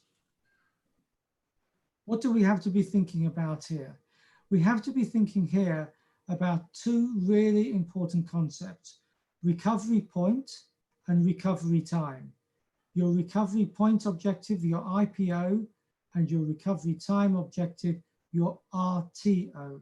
Now you may think this is jargon, but this really affects you. So let me explain how. If I can turn the slides. Your recovery time objective is how long can you go without the system working, okay? So do you remember at the beginning of this call, for some reason, I dropped out of Zoom. I don't know why I dropped out of Zoom, but I dropped out of Zoom. It could have been a problem in Bahrain, it could have been a problem in London, I don't know. But how long did it matter? Well, actually, it didn't matter at all because you were able to keep on talking. I dropped out, but you kept on going. But what if your system went out? So as we know with Zoom, it's all about the quality of our home network connection, where we all are, or our office network connection. So if I go out, it doesn't matter. If you go out, it doesn't matter. What really matters is Zoom's connection, is the Zoom business continuity. Because if the Zoom connection went, we would all drop out. So how long can you keep going in your business if your service stops? That's your recovery time objective. How quickly do you need to get the business restored?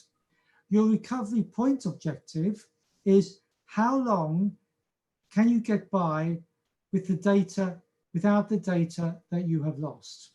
Okay, so this is critical for you preparing your accounts. Just imagine you're at year end and you're preparing your accounts and your systems go down and suddenly you've lost access to your data.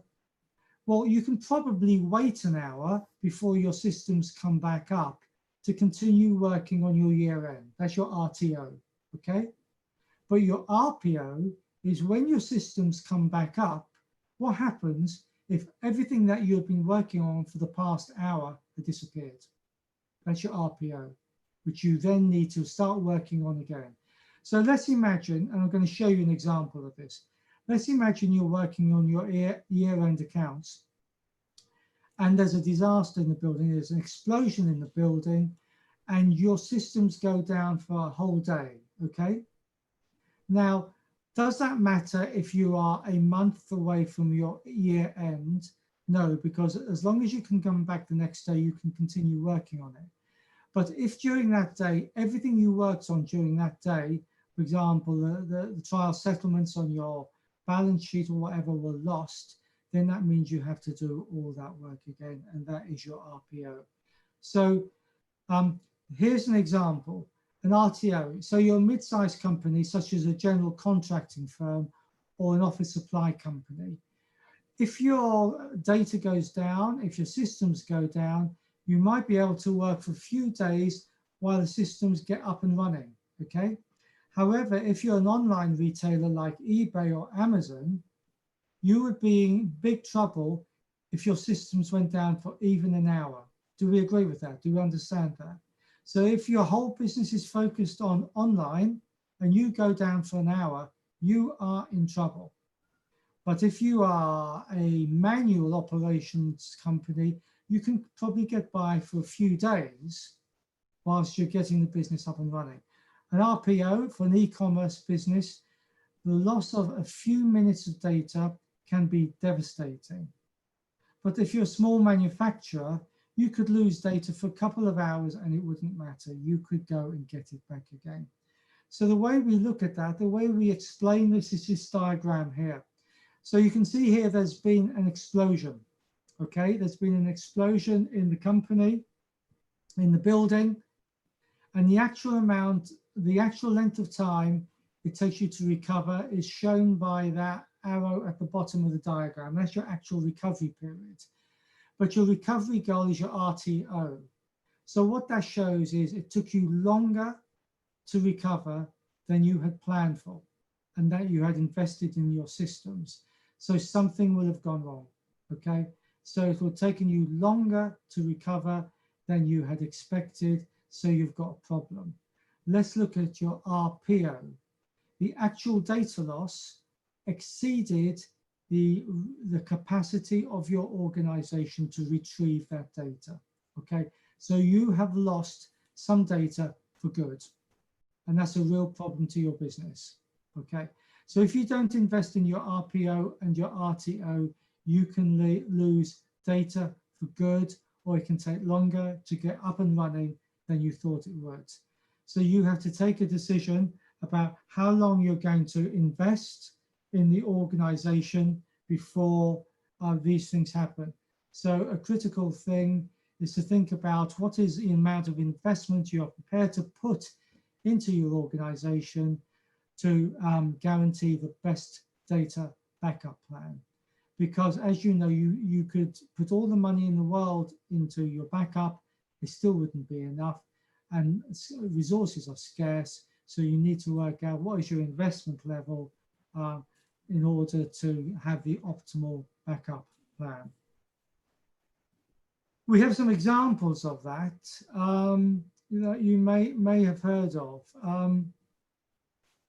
I don't know if you've heard of TSB, the Trustee Savings Bank, which lost, it was porting its tech for, it was part of, I think it was RBS, Royal Bank of Scotland, RBS, and it's coming away from RBS, so it was coming into a new tech system. It created a new tech system, and it was porting all its data from its old tech system into its new tech system, and the system collapsed, okay? And as a result, we see these headlines, totally shambolic bank, or terribly sorry bank, TSB. And it had such an impact on their business that the profits, you can see the headline there, dropped 165%, and they had a pre-tax loss of 105 million. And that was announced last year, 2019, because they didn't have the proper backup systems as they migrated their data from an old platform to the new platform. The whole thing collapsed. They didn't have proper backup, and the business came to a grinding halt. And not only did they lose that in terms of customer revenues, they were then heavily fined. So that's the kind of thing, it does happen if you don't have the proper business continuity backup, okay? So I think that's a very interesting example of this. Any comments on any of that? Has this happened in Bahrain? Maybe we don't want to mention the company which is on the webinar, but have we seen examples of where a bank or an organization's systems just collapse. They're not able to provide services to the public. They lose revenues, they lose profits, and they also end up getting regulated by the regulator and criticized by the politicians. Have you seen that in India? Have you seen this in other parts of the world where systems go down and the company is not able to get through it?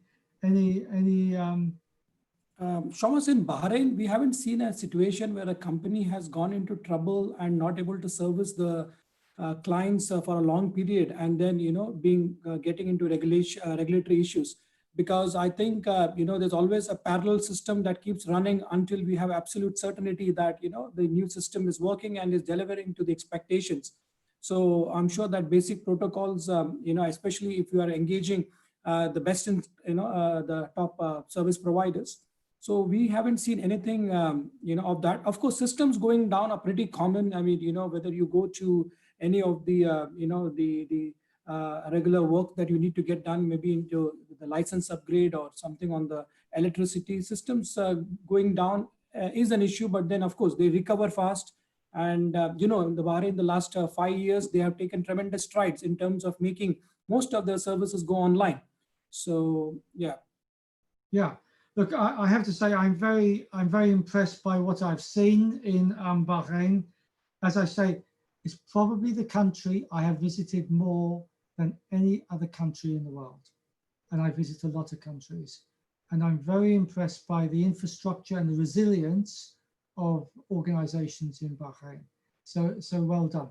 But we do see these examples all around the world. We see these examples of companies collapsing and not having proper technology platforms in place. Okay, moving on. So we're talking now about information security. Now, do any of you want to tell me, what do we mean by information security? Because we've got all of these titles. What does anybody understand by information security? And we've had some people already contributing, so thank you very much to those who are contributing. So let me hear from somebody who hasn't said anything yet. So if somebody wants to unmute rather than go into the chat box, would somebody like to unmute and tell me, what do you understand by the term information security? Anybody? Clifford, let me pick on you because I can see you. Any idea, Clifford, what do if I may say something? Yeah. Seamus? Hi, Aravind. Hi. I think it's protecting your critical business critical information and data. And today, data tells a story. I mean, that's what analytics is all about. You use that data to tell a story. So all this vital information, safeguarding that is primary to business operations. And that's what information security is about. So, Arvind, I want to add to what Arvind just said. No. And it is not only something which is vital to your business, but something that can be misused in terms of somebody's data you are holding, some intellectual property rights you are holding. So it may or may not be damaged, but it can be benefiting to somebody else. So another, Neeraj, another fantastic point. Thank you. That's an amazing point. So you could still maintain the integrity of your data, but somebody is using it for something else as well. They're using it to create value from themselves in a way that could well be harming your business. So that raises an interesting question. If you were a criminal, how do you think you would make most money? Would you make most money by stealing somebody's data and asking for some money back, some money to get it back? Or would you make more money by not telling them that you'd stolen their data and just carry on using their data for your own criminal purposes? So that's a point that you've raised, Neeraj, which I think is really interesting. If you were a criminal, maybe sometimes it would be better not to tell people that you've stolen the data and just keep on using it until somebody realizes that tens of thousands of dollars have gone out of their bank account and it's too late to get it back, or something like that. So that's great. And going to those points about data being part of your narrative, when I say to organizations, do you think that you are at risk of cyber or something like that? And people say no. I say, do you not have any data? Do you not use data for your business? Every business uses data now to run its business and to create value. So of course, that is what we're talking about. So information security, InfoSec, the practice of protecting information by mitigating information risks, is part of information risk management. Typically involves preventing the inappropriate access to data, as you were saying, Neeraj, or the unlawful or disruptive use of that data. So in other words, it's what we call passwords. Things like passwords, the bane of our life.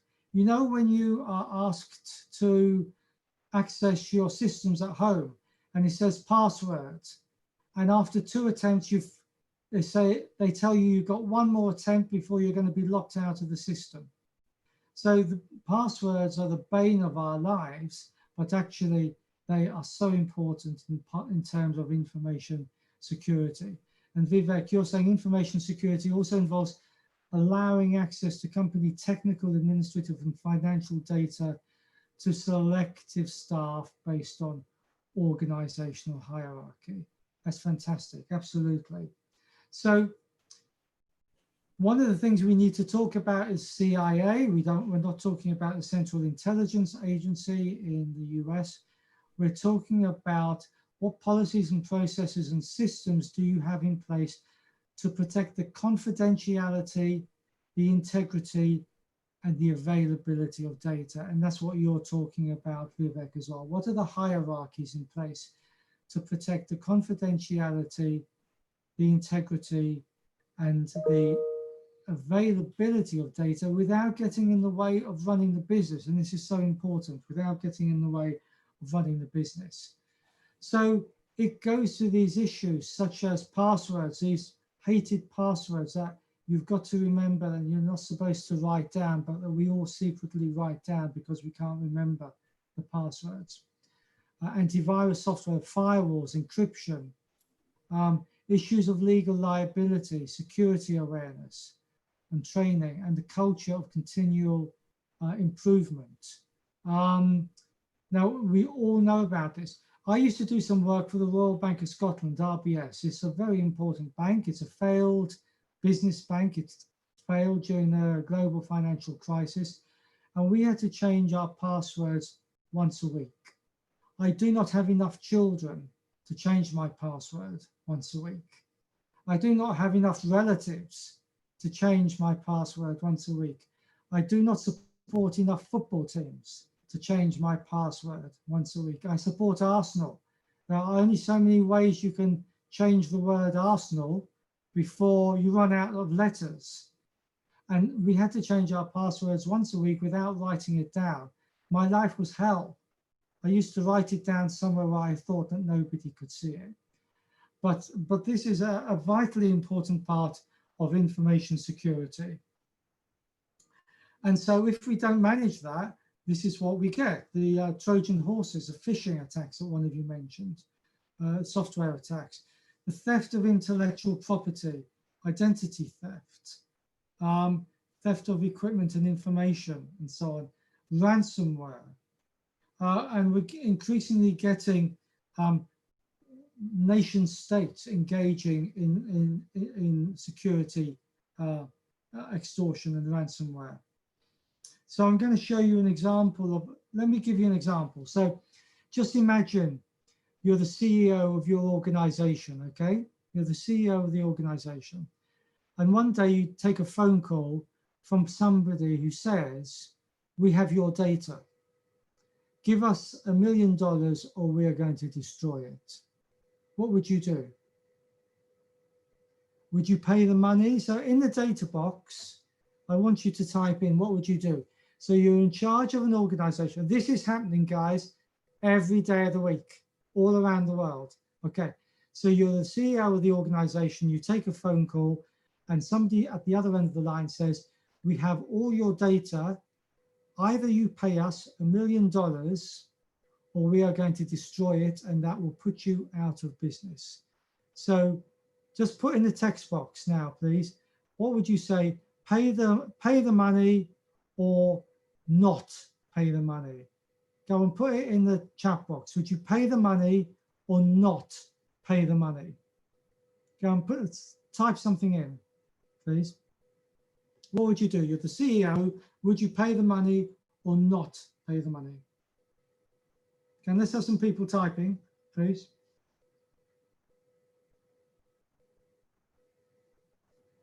Okay, not pay the money, not pay the money. Okay, so not pay the money. Keep going. I need a few more comments. Would you pay the money? Murphy would pay the money. Clifford wouldn't. Any others? No, no, no. As it endangers interests of stakeholders? No. Okay.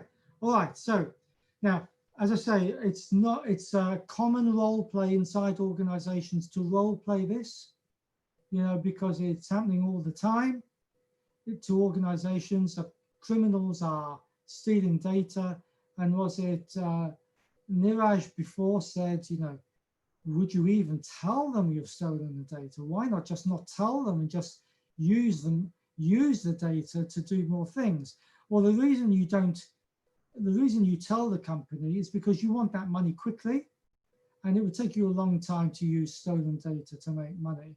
So you tell the organization, Kapil, now that Kapil, this is very interesting. Pay the money if it is not significant. Okay, so you say to the criminal at the other end of the line, we'll pay the money. And then the next day you get a phone call and the criminal says, well, since you're so weak, we've now put it up to 2 million. Pay us 2 million. Okay, so we get involved in this game, and this does happen all the time.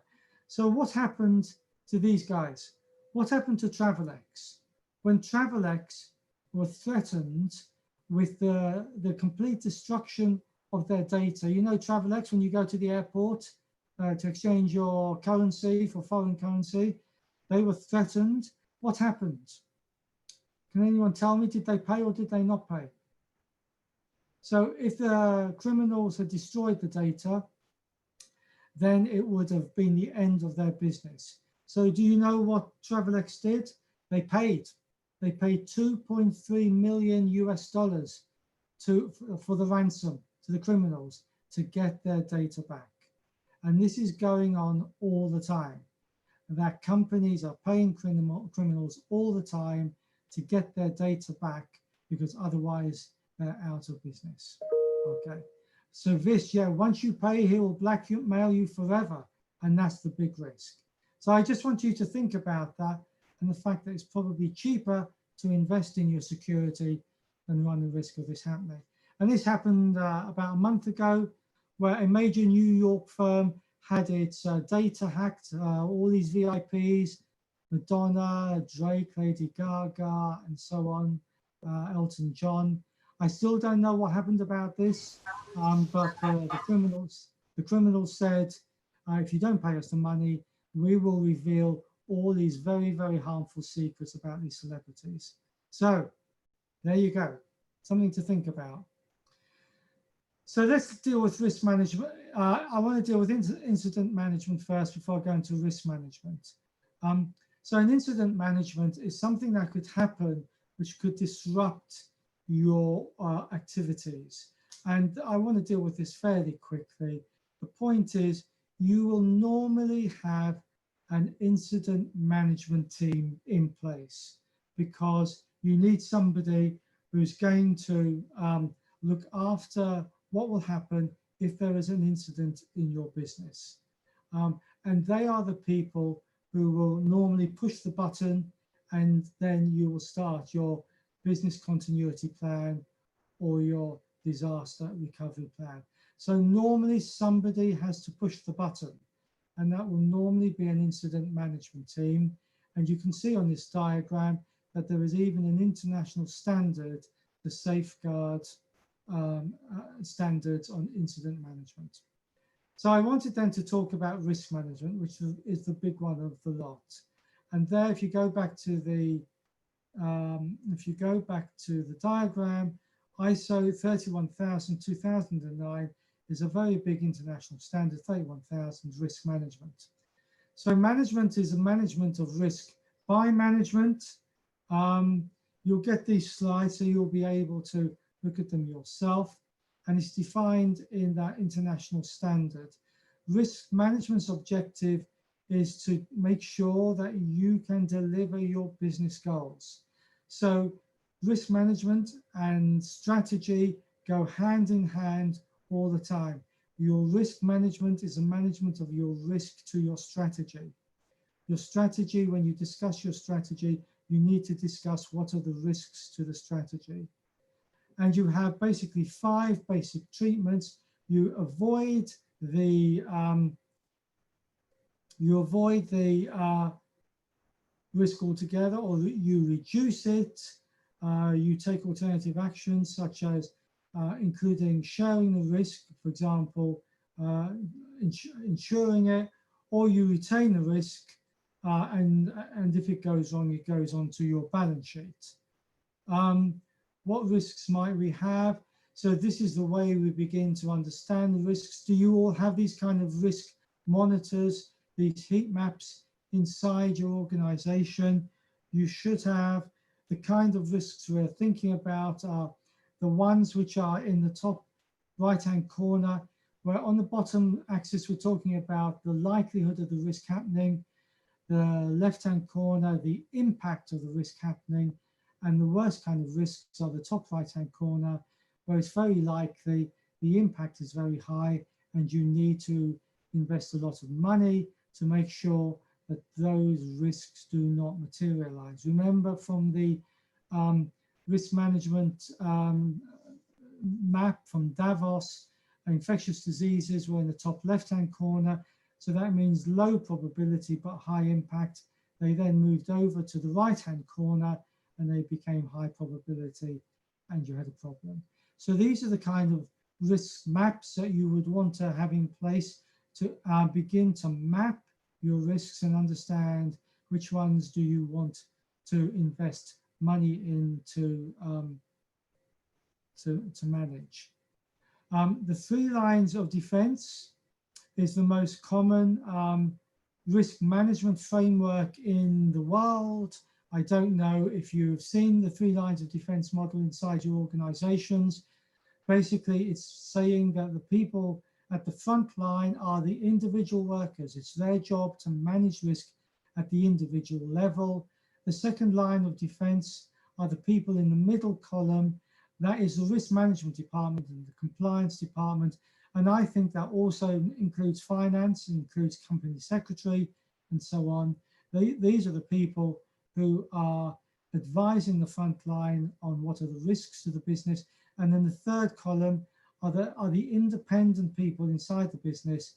That is independent audit, internal audit and external audit, who are advising, who are taking a view on whether the risk management systems are adequate. So this is a 3-line of defense model, which is an extremely popular model in organizations all around the world. This is a diagram about why do senior management and boards get it wrong in terms of risk. Why? And it's for you to look at in terms of your own work back in the business, but there are 4 main areas. The board gets detached from risk. It avoids risk. It doesn't take it seriously. It's got an ambiguous attitude to risk, or it's in denial about risk and therefore doesn't challenge properly in terms of ensuring that a proper risk management system's in place. One of the things we need to think about is what is a risk culture inside our organization? Do we take risks seriously? And do we encourage a culture of reporting risks when something is going wrong?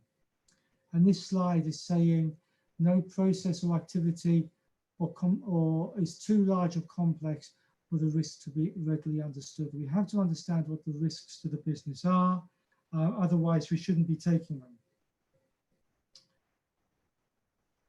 Here's an important couple of diagrams which shows that there's a large amount of risk in the universe, but we have to work out how much risk can we tolerate in our business model and what's our appetite for that risk. And it's best shown like this. So the bottom line is the whole of the risk universe, okay? And you don't want to take some of those risks because they will lead to a loss. So then you need to work out what is your risk tolerance. Well, you will only take risk, which means that you will not make a loss. But some of those risks are at Y. If you can see Y on the bottom axis, they're too close to making a risk, to making a loss. So you go to your risk appetite. So this is what every organization needs to work out. What appetite is there for risk inside the business, okay? Therefore, you might be deciding, you're in Bahrain, do you want to invest in Kuwait? And you might decide it's too risky to invest in Kuwait. There's a risk of making a loss. Will we invest in Oman? Well, we won't make a loss, but there is a risk that we might, if things go wrong, make a loss. So we're not going to invest in Oman. So we're going to invest in the UAE. And that is within our risk appetite. So this is a very important concept inside an organization. And we're showing the three graphs here together. And the point is risk and strategy go together. And when you discuss your risks, you're effectively discussing the risks to the strategy. So the strategy says, choose between Kuwait, Oman, and UAE. And the only risk which is within your risk appetite is the UAE. So these are the kind of discussions you need to be having at a senior management level and board level in terms of how much risk you're prepared to take. Now, we've got under a quarter of an hour left if we're going to finish at 7. Could somebody please give me some guidance about, do you wish to, 7 o'clock for my time, 9 o'clock your time, do we wish to finish at 7 or do we want to go on to 10 past 7? If you can give me some guidance, because if you wish to finish at 9 o'clock your time, 7 o'clock my time, 9 o'clock your time, I will finish on time. But if you wish to go on for a couple more minutes, I'm very happy to keep on talking. So if somebody can give me some guidance, do you want to finish on time or are you happy to go on for a few Thomas, we have actually got post-event, CA Day celebrations, which could last for about a total 10 minutes. So we would request that if you would be able to wrap up, maybe in another 10 to max 15 minutes. From now? Yeah, from now. Yeah. Okay. Look, I can wrap up now. No, but yeah. Thank you. Thanks for the guidance. And the point of this interaction, and thank you for staying online, 7 of you. That's a fantastic contribution of your time. I'm very grateful. I've got lots of slides, but I don't have to finish them because the point of this interaction is just to have a conversation and just to have a discussion and for me to show you some slides and for you to be thinking about some of the issues that go to the issue of business continuity and risk management and resilience. So I'm very happy that we've been able to look at some slides. We've had some interaction on the chat box. Some of you have been great and come off mute and we've had a conversation. So we'll finish on time. If we don't finish all the slides, that is of no importance whatsoever. So do any of you know what VUCA stands for? Have you seen this diagram before? It's a military doctrine which is used to launch space rockets in Florida. Do any of you know what VUCA stands for? Any idea? I'll tell you, it's volatility, uncertainty, ambiguity, and one more thing, complexity. Okay. Complexity and ambiguity. So would you agree that this is your world? This is your business world. Volatility, uncertainty, complexity, and ambiguity. Is there anybody on this call, of the 70 odd of us on this call now, who say that their world isn't volatile, uncertain, complex, and ambiguous? It's at the moment with COVID-19, it's probably all four of them. The point is, it's the job of senior management and the board and some of you guys to be working our way through this, because if we can't work our way through this, we can't actually have business resilience and business continuity. How do we work our way through this? We pursue these kinds of activities, scenario planning, horizon scanning, and so on. And it's your job as accountants, to some degree, to be actually pricing the amount of effort needed to engage in these activities in order to manage our VUCA environment. And one of the ways in which we do that is we avoid groupthink and encourage diversity in our thinking. And I'd like you as accountants to be bringing different kinds of thinking into the discussion about how do we manage our volatile, uncertain, and complex environment. And part of that is to understand what black swans are. And black swans are disproportionate, high profile, hard to predict and rare events that can have a disproportionate effect on our business. And they are very difficult to compute and very difficult to protect. But the thing that really gets in our way is that we don't see them coming. It's our mindset which is limited. And I think we can say safely that COVID-19 has shown that none of us were prepared for a global pandemic which has disrupted our business models around the world to a significant degree. And this is the work of Nassim Nicholas Taleb. He's an American Lebanese Arab. And I do a lot of work with organizations on black swan risk and COVID-19. There's a big debate at the moment out there. Is COVID-19 a black swan risk or not?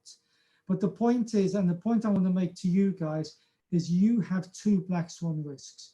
You have two risks that could destroy your business, and where in the context of risk management, context of business continuity and business resilience, you need to be thinking very hard about what are these two risks that could destroy your business. And they are your two big ones: fraud and cyber. Fraud and cyber. These are the two risks which you cannot predict and you cannot anticipate. And the bad news for you is that they are happening to your organizations at the moment. In every organization which has data, there is cyber fraud going on at the moment. And in every organization which has money, there is fraud going on at the moment. It's a very unwelcome message, but it's a message that I want to leave you with, that we need to think about how are fraud and how are cyber risk getting in the way of our running of the business. And so this is why we talk about strategy and risks being two sides of the same coin, because they're going to get in the way. So just very quickly before I begin to finish off my slides, would you agree that you have two black swans, that there are two things going on inside your business at the moment which could destroy your business? Roughly, would you agree to that? Do you agree? Say yes if you do. Because I have to tell you, it's going on everywhere. So these are the things we have to think about when we're talking about business continuity, business resilience, and risk management. So in my final few slides, I want to talk about internal control, which is something that matters to you. I'm a very strong believer in internal control and fraud deterrence, and the importance of rooting out fraud before it destroys you as a business. And this is a diagram that I use to show how you can think about fraud. Where does fraud come from? It comes from pressure, from colleagues, it comes from a perception of an opportunity, and then you rationalize the fraud in terms of your own ethical system, and then you have risk and fraud. One of the ways in which you can control fraud is through your whistleblowing. I hope you all have proper whistleblowing in place, and that through your whistleblowing, you are finding ways of predicting and preventing fraud before it occurs. Vivek, due diligence at contractual as well as functional level. Look, all of that stuff you can do in terms of good governance. The due diligence, the good governance is critically important. But at the end of the day, the thing that's going to save you from big fraud is whistleblowing, probably. It's the thing that's going to stop something going wrong.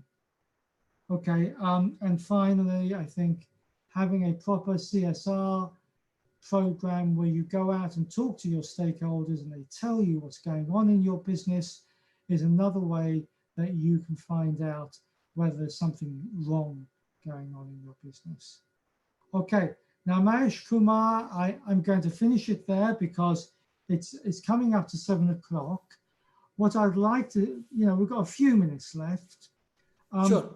So I wanted to spend those last few minutes just reflecting, if anybody would like to reflect on some of the things that we've been talking about. My final message, I'll be over in Bahrain very soon when lockdown is over. You will not be able to keep me away. I love the sunshine. I love your cold weather, which is about 35 degrees. I love it, so I'll be over there. So hopefully, Mahesh Kumar will be able to meet up properly. And if anybody wants to do any work with me, then I'm always happy to do work with you.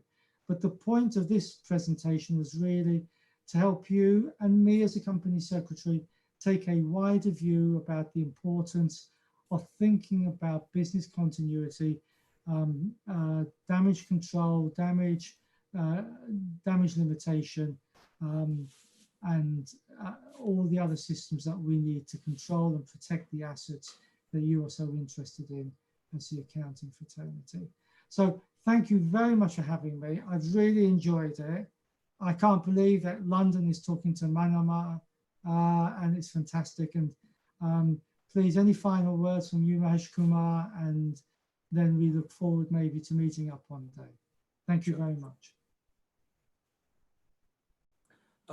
Thanks, Thomas. We have, of course, many risk professionals who are working in different sectors and different industry.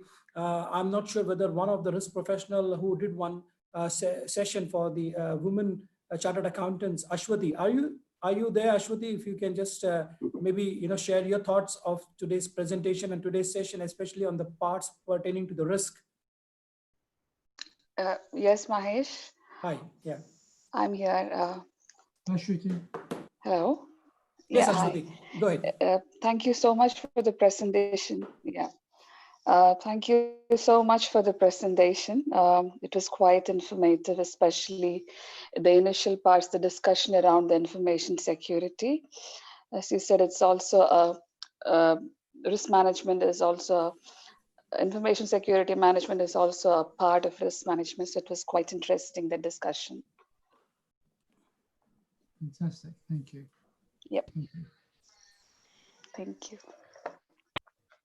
Thomas, I have a question for you, maybe just one question, because I think when you presented that matrix of the different elements that we are going through, and there was a standard noted against each of those. Yep. And it is normally quite a time-consuming and an expensive exercise to go for a certification where you are saying you are compliant with so and so standard with that.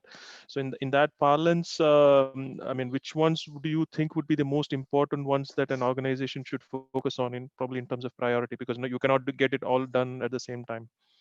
So that's a fantastic question. So I'm not a risk management professional, and Shruti obviously is. I would expect that Shruti would say, go for the risk management ISO first, because that is where so much of the rest of it comes. But what I would be asking my risk management function to do is to say, look at this diagram and tell me what you think about those other international standards? To what degree does the risk management work within the organization embrace the critical features of those other ISOs? And have we sufficiently integrated and incorporated all the other important features of those other international standards in our risk management platform? That's what I would ask the professional risk manager who is paid to do that work to do, to give you the reassurance that you're covering all the territory, even if you are only fully compliant with the risk management ISO. Because I agree with you, you could spend all your time doing this and spend all your money and the business would grind to a halt. And that's not what business is about. Thank you.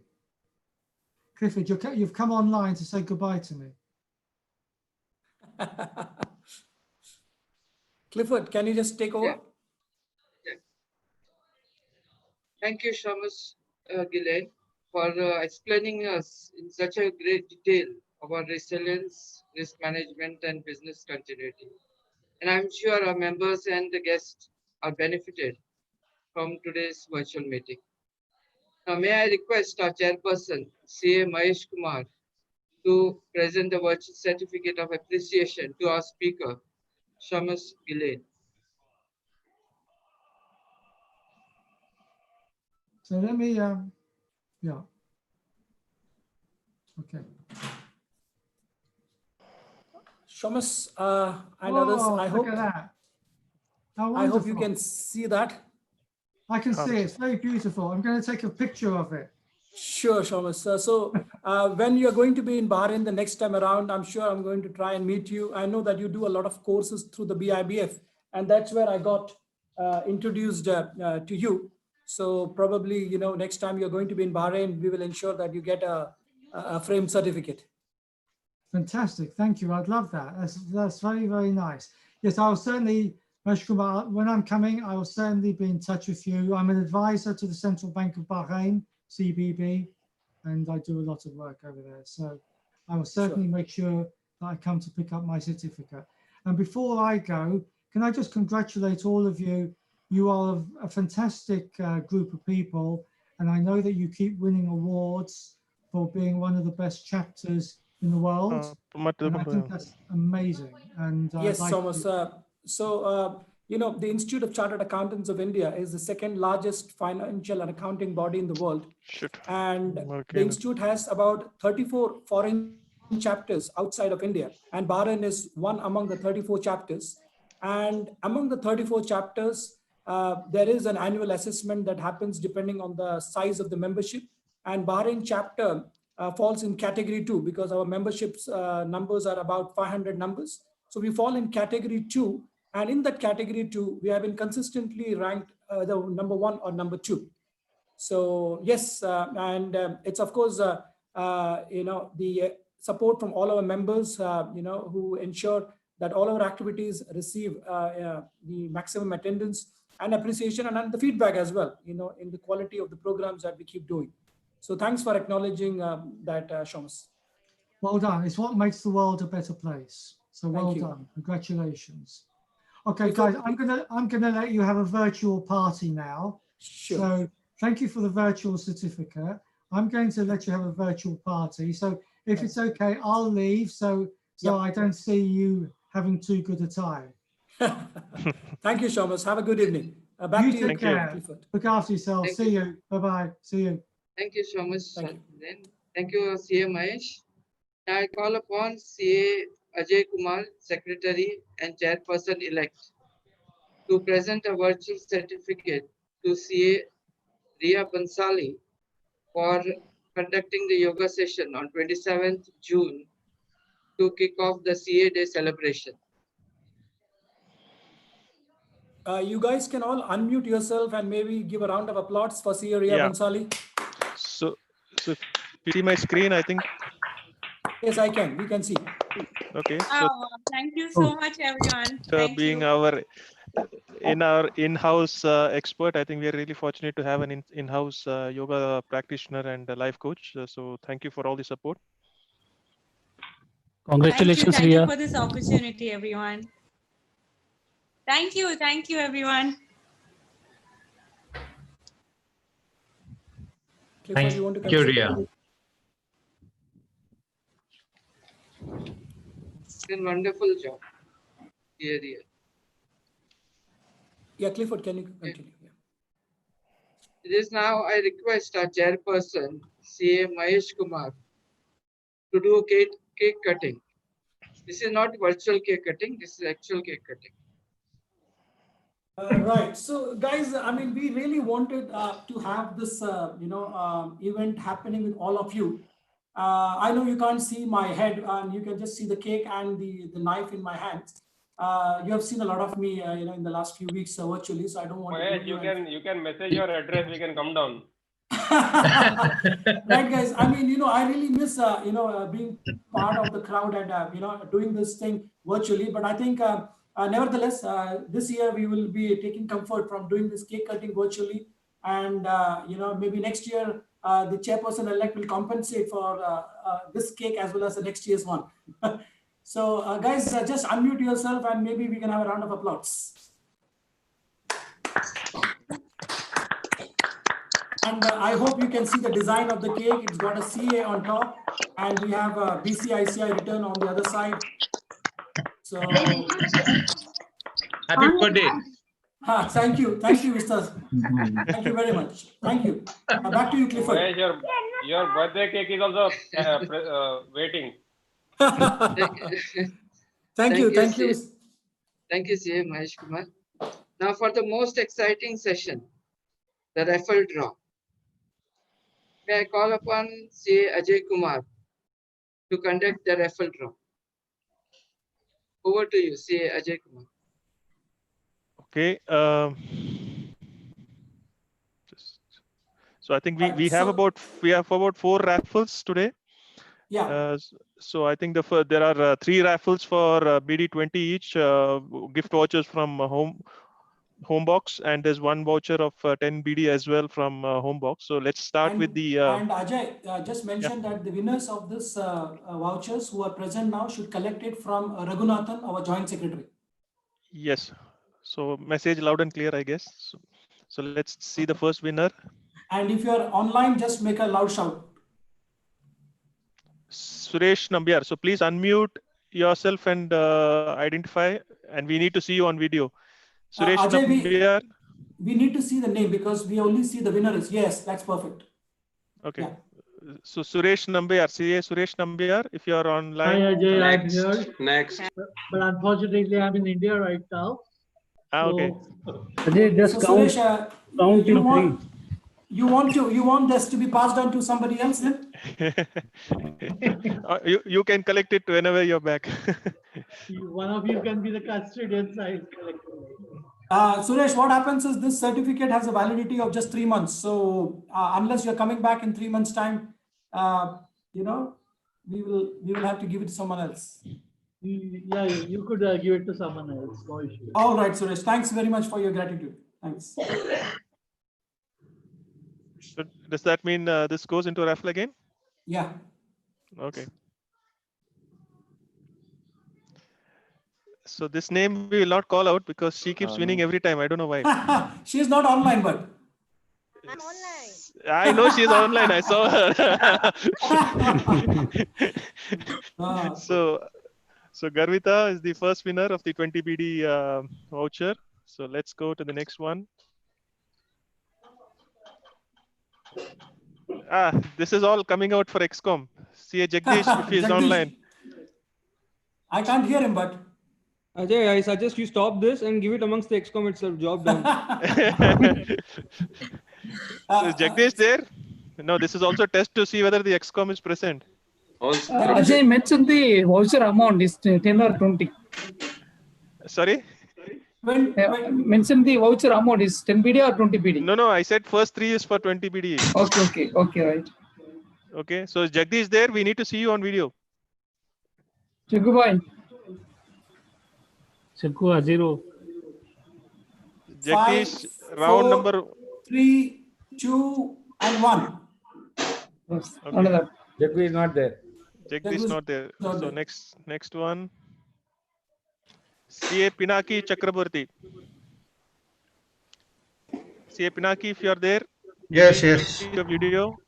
Yes. Unmute your video and said, at least Yeah. 30 video one. We want to see your happy face. Congratulations, sir. Okay, thank you. Okay, so that's 2 done. So let's go for the third round for BD20 again. Hello, I am here, Ajay. Yeah. I am here, Ajay. There was a confusion. Okay, Nikhil so Vyapari. so that means Jagdish is there. So this is for BD10. Nikhil Vyapari, if he's there. BD10, Nikhil. I'm here. I'm here. Yeah, Okay. you know, Ajay, this Excellent. voucher goes to Nikhil, and you know, Nikhil is a part of the group He is of responsible. Homebox.